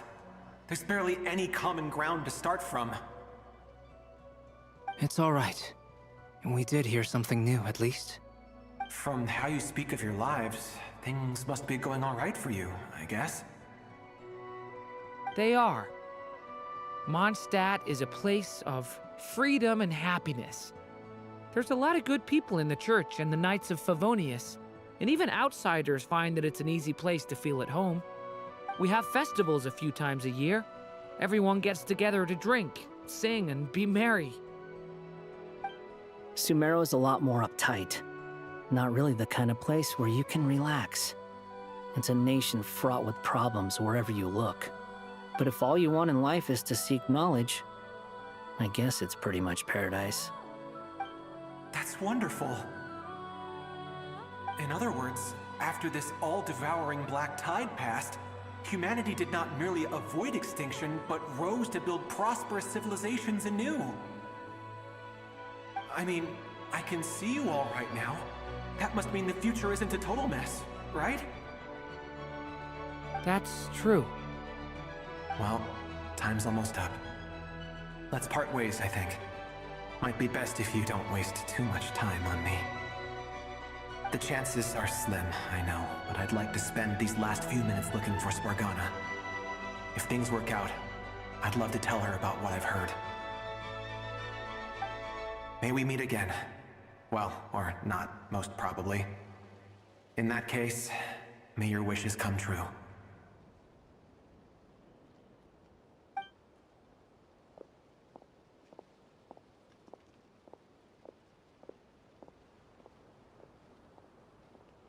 He's gone. In a few minutes, he will meet the end that was his to begin with. The ending of this tale did not change, but I believe that we've just made the most progress we have yet. May your wishes come true. If only it were so simple. Hat guy, could I ask you a question? You've never talked about your past. It seems complicated, and it weighs heavily on you, too. Would you be willing to tell me about it? I mean, sometimes it's better to get things out in the open. Take that guy we try to help, for instance. At least he said goodbye with a smile, right? I know about Albedo's past. Our experiences are very similar, and he created me. As for you, you're my first friend, and you've witnessed every step I've taken. But by comparison, I know nothing about you. Either way, I mean, we're still best friends. But if I knew more about you, I might understand your thoughts a bit better. I've told you about myself. I'm a student at the academia. And what did you do before that? Prepared for the entrance exam? All right. If you really don't want to talk about it, I won't press you any further. I was a puppet built from the branches of a white tree, using technology left behind by the Conrian schools of mechanical engineering. A white tree? You mean an Irminsul tree? Yes. A branch of Irminsul that was once connected to the main tree. So you had a human creator too? Yeah. But my creator abandoned me after deciding that I was a failure. After that,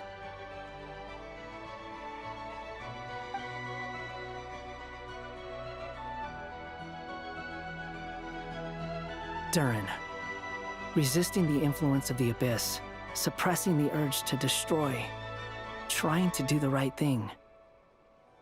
None of these things are easy. But no matter how hard they are, trying to rewrite past wrongs is far harder. You asked me if you would create a new tragedy if you failed. I told you there was no point speculating about that. But the real answer is, yes, you absolutely will. That guy. But at least you've got people here to help steer you away from the wrong path. So, just keep aiming towards the light. I will. I promise.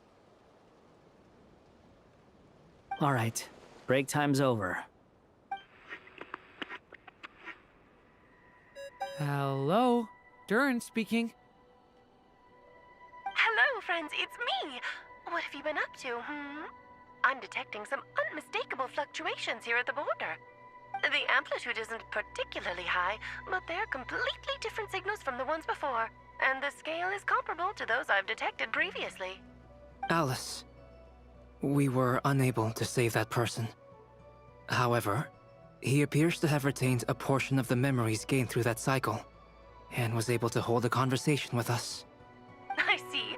Well, that is rather odd indeed. It definitely merits further attention. Could I trouble you to keep trying the same approach? I need to gather some more data. Counting on you. I should probably have Nicole come and check this out as well.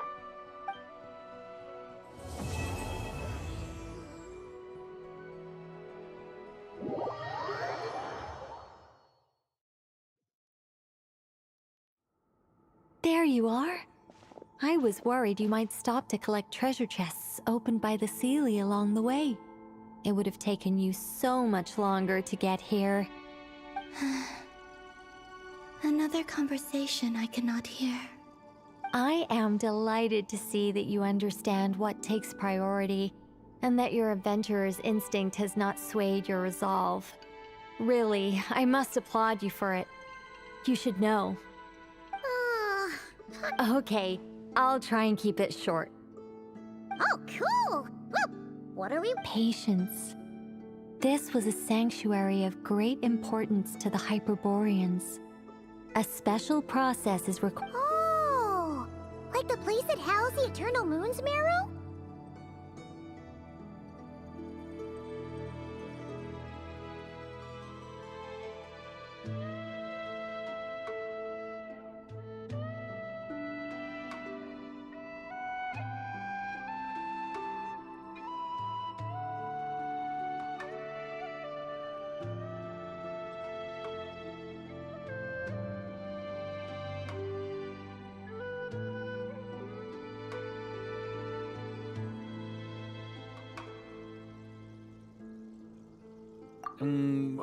Okay, so what's the plan?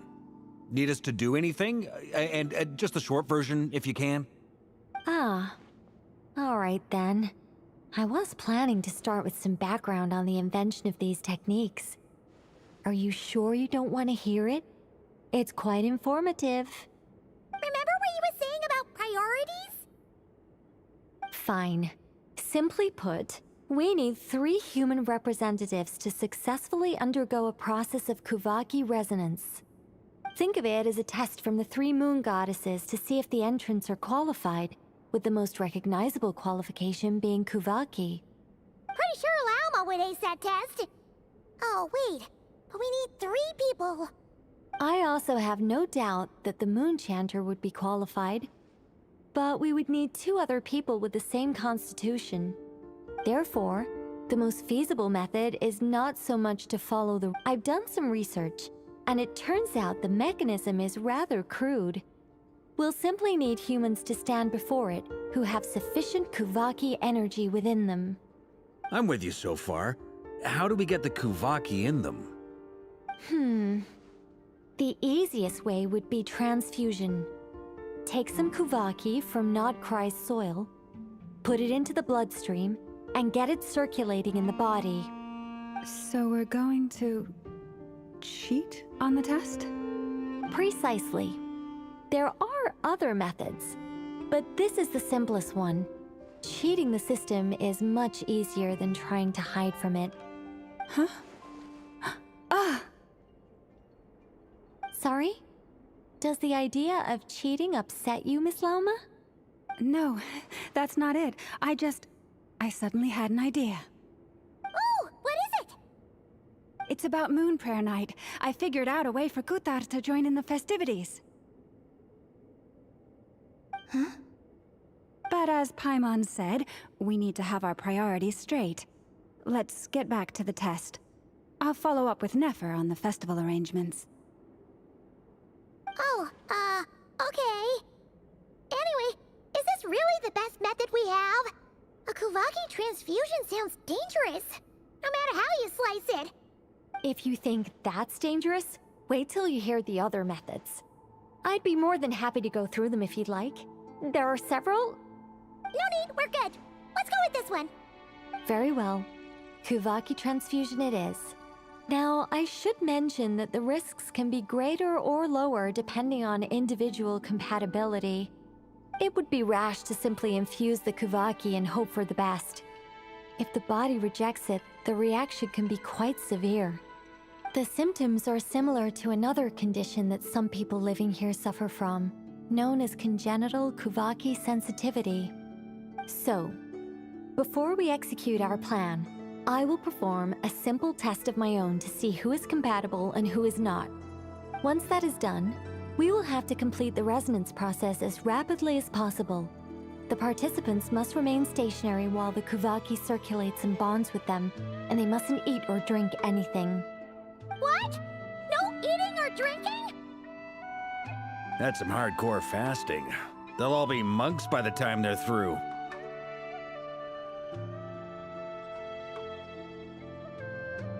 "3 days. Oh, that's so long! And we still need to find 2 more people who are not just compatible, but also willing to volunteer. Fasting? What are they talking about? Really? Don't you want to think this through? Haha, count me in too. 3 days without food? I can handle that. Miss Nicole has made it clear that this is the easiest way. The way I see it, there's nothing else to discuss. It's time to step up.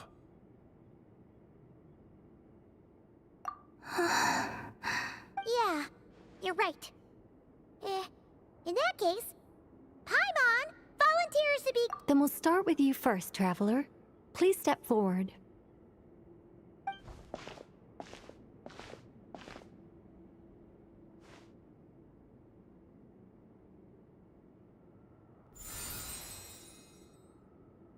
How's it going? Do you feel anything? How about now?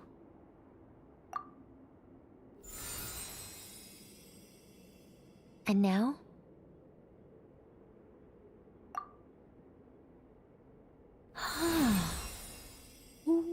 What about now?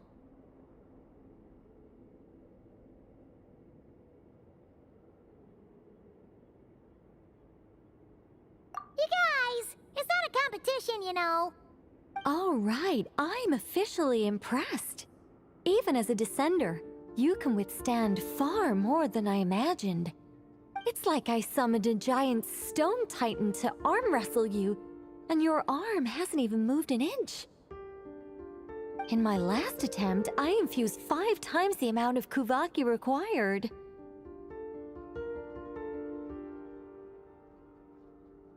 Yes, safe to say, compatibility won't be an issue for you.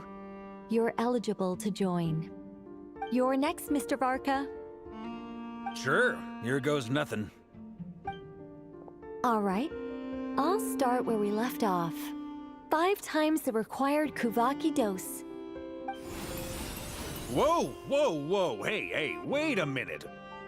How's it going? Ooh, no, not great. I kind of want to puke. Feels like I've been drinking too much. A few bottles of wine, then a big stein of Dark Horse, with some hard liquor from Liyue mixed in. You think this is funny? I just lost to a young lady in an arm wrestling contest. I'm never gonna live that down. My apologies. I'll lower the concentration and try again.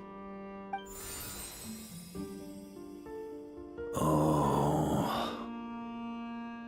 How's it going now? I'm not as dizzy as last time, but I can still feel it pulsing around.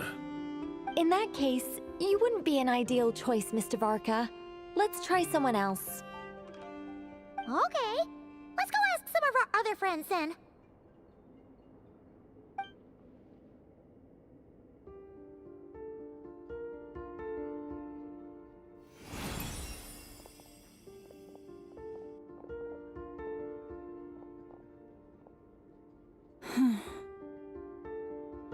No surprises here, Miss Moonchanter.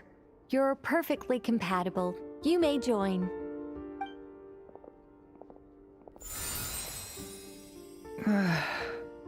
I'm getting a slight headache. Shame. You were so close. Whoa, I'm itching all over. Allergic reaction. We can't have that. Huh? Well, are you gonna start a what? The Hexenzirkel is an organization that cares for and protects children.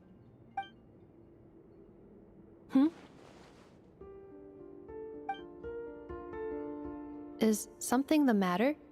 The candidates have to be human. I guess that rules me out too. Huh. Everyone except the Moonchanter got beaten. Guess I don't need to feel so bad after all. I mean, looks like this isn't gonna be as easy as we thought. Perhaps I could ask for volunteers among the... I'll see about talking to some trusted Lightkeeper colleagues. Itlua springs to mind. In fact, I think we had some former Frostmoon Scions join our ranks recently. Can you give me the scientific explanation for how the test works? I can probably make some kind of test bot. Then we can just zip through Nasha Town, going up to people and pressing a button to check their status. What? No. Wow! No elaboration for once. How about I contact the Knights of Favonia's garrison in the Wave Chaser plane? Shame that Lohan's already left. That guy's even tougher than I am. Strange. The moon goddess is clearly revered by many people. So why is she on the brink of disappearing? She mentioned that the world has rejected her from the very beginning. And when we fought the Raihir of Salnari, it seemed like she exhausted her power for our sake. Also, I'm not sure revered is the right word for how people feel about her. Gratitude, certainly. For my part, anyway. It's basic reciprocity. She helped us, so she deserves our help in return. Yeah. Even though she looked like she didn't care, she still saved a ton of people, including me. A review of the relevant data leads me to conclude that Miss Columbina is a good person. Yep, you bet! They really think so? I'm super surprised that Columbina isn't her actual name, though. I think it really suits her. It's light and graceful and... yeah, just a really pretty name. I know, right? Unfortunately, that's not our decision to make. Columbina. That was the code name the Fatui gave me. But it also came up in the song I heard when I was born. But... is that really all there is to it? What do I truly think of my own name? Is there anyone left who will still call me by that name?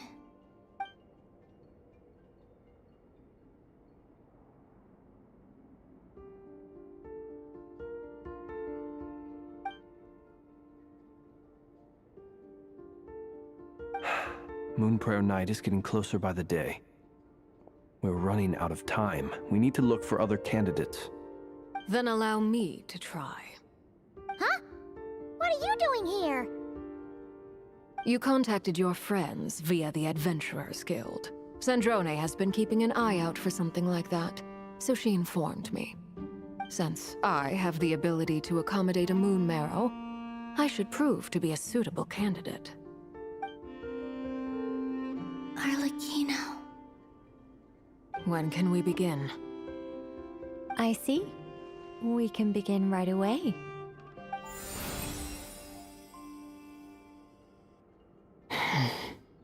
How was it? Did you feel any discomfort? Not at all. Then it seems we shan't need to look for additional candidates after all. Great! Cool. Alright, like Paimon said, the rest of us can take turns making sure the three of them stay warm and comfy. Then, my job is to take care of the caretakers. I will ensure everyone receives food and accommodation. I'm ready as well.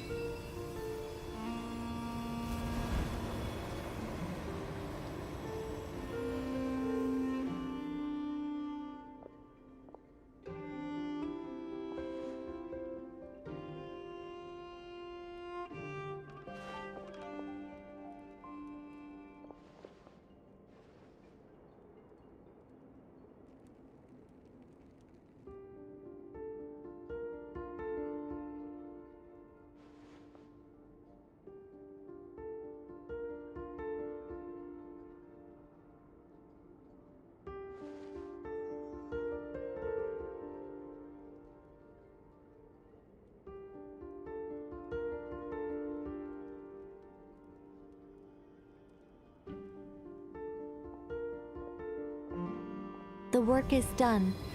The sacred scroll shut. The stars grow dim, the people silent. The white sun sets, the silver moon rises. O path to the temple, appear now before us.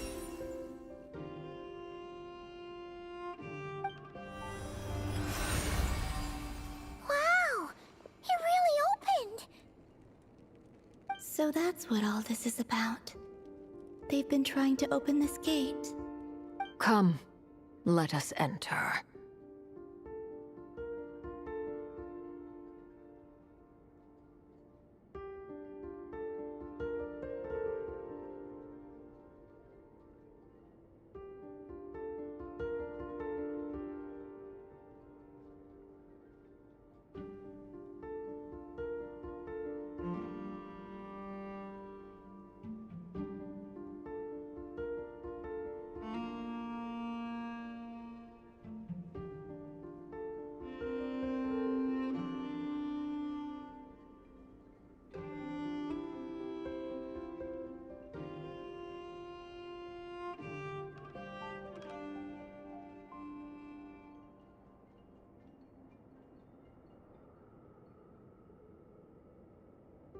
It might be best to eat something first. Take care to chew properly and swallow slowly. It will give your body time to readjust to the digestion process. They will head in soon. They will need to enter this gate.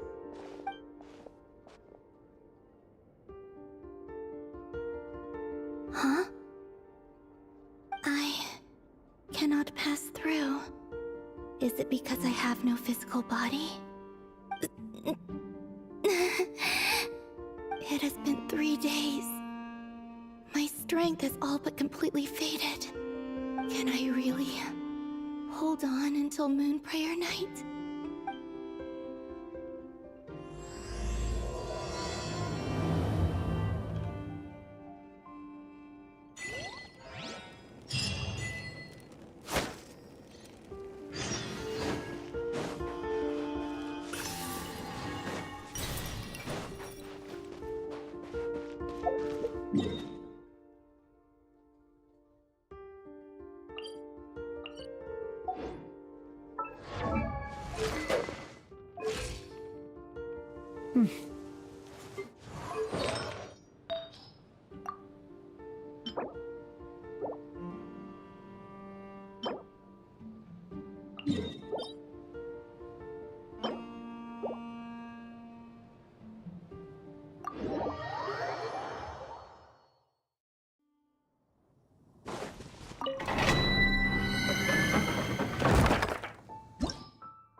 Perhaps we could take a walk by a river.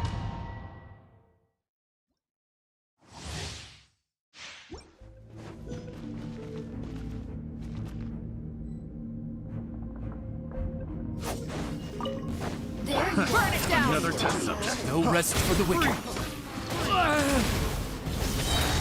Turning point in. Settle down. Let the mighty be humble. Can't run from death. Full throttle! Let me amuse myself a little.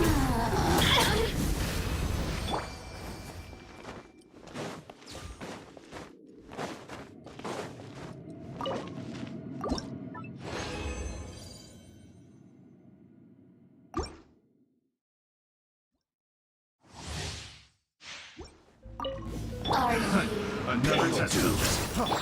Freeze! The story has only just begun! Leave it. Bow your head.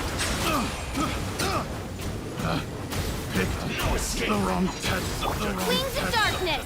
Come, sever night from day! Over here! I summon thee! Settle down. Systems.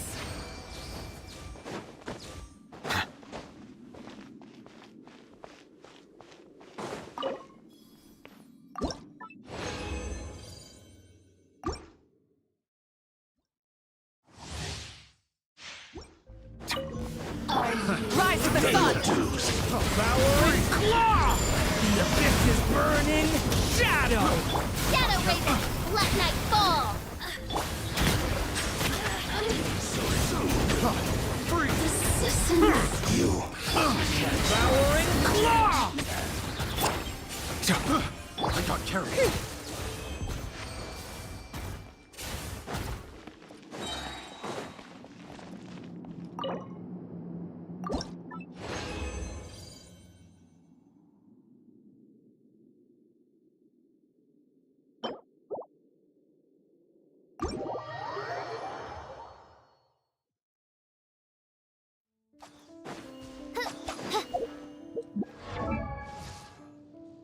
I created another universe and founded paradise, for I...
We got ourselves a straggler.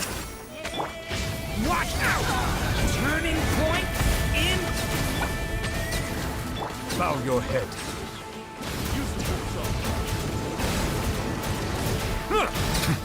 Full throttle! Leave it to me! As you wish, Twilight. Save yourself.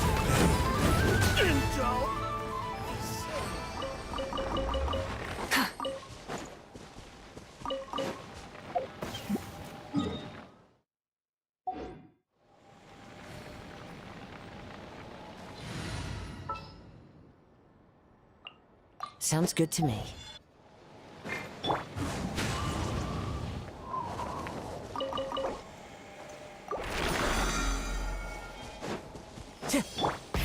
Rev the engines!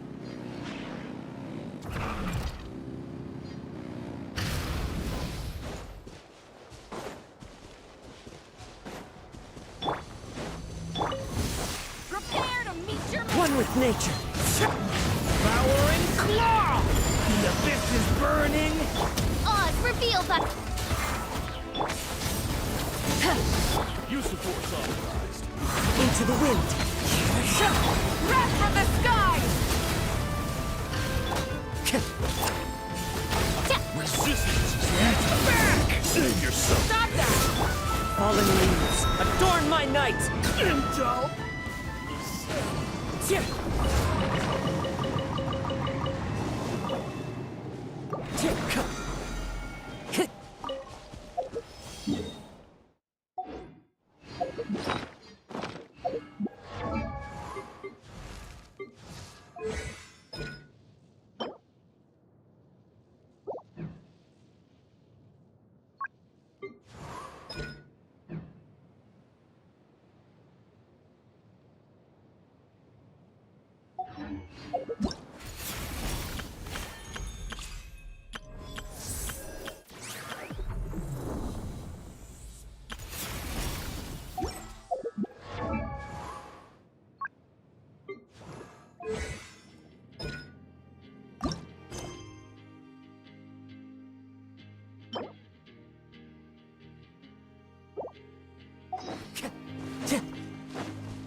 Time to go.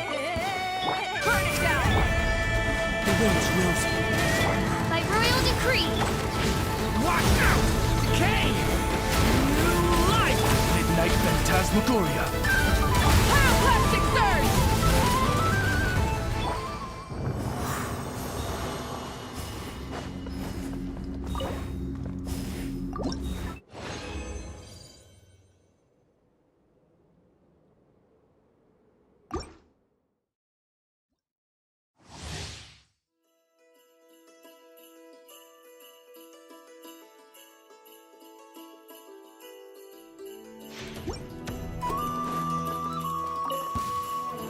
One with nature. Light it up! Clouds high.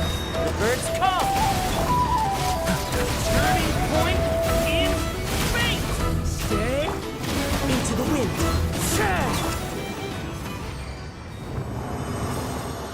Full throttle!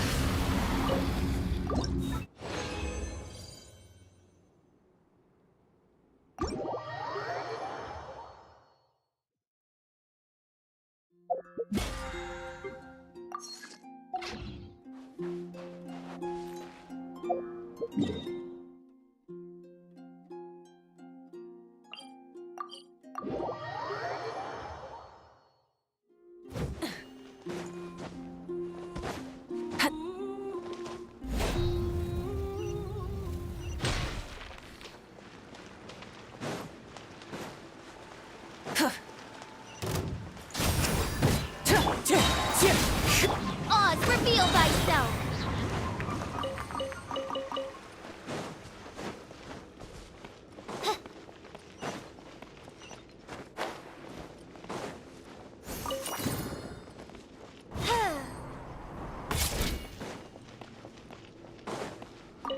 It's good to know you're all well.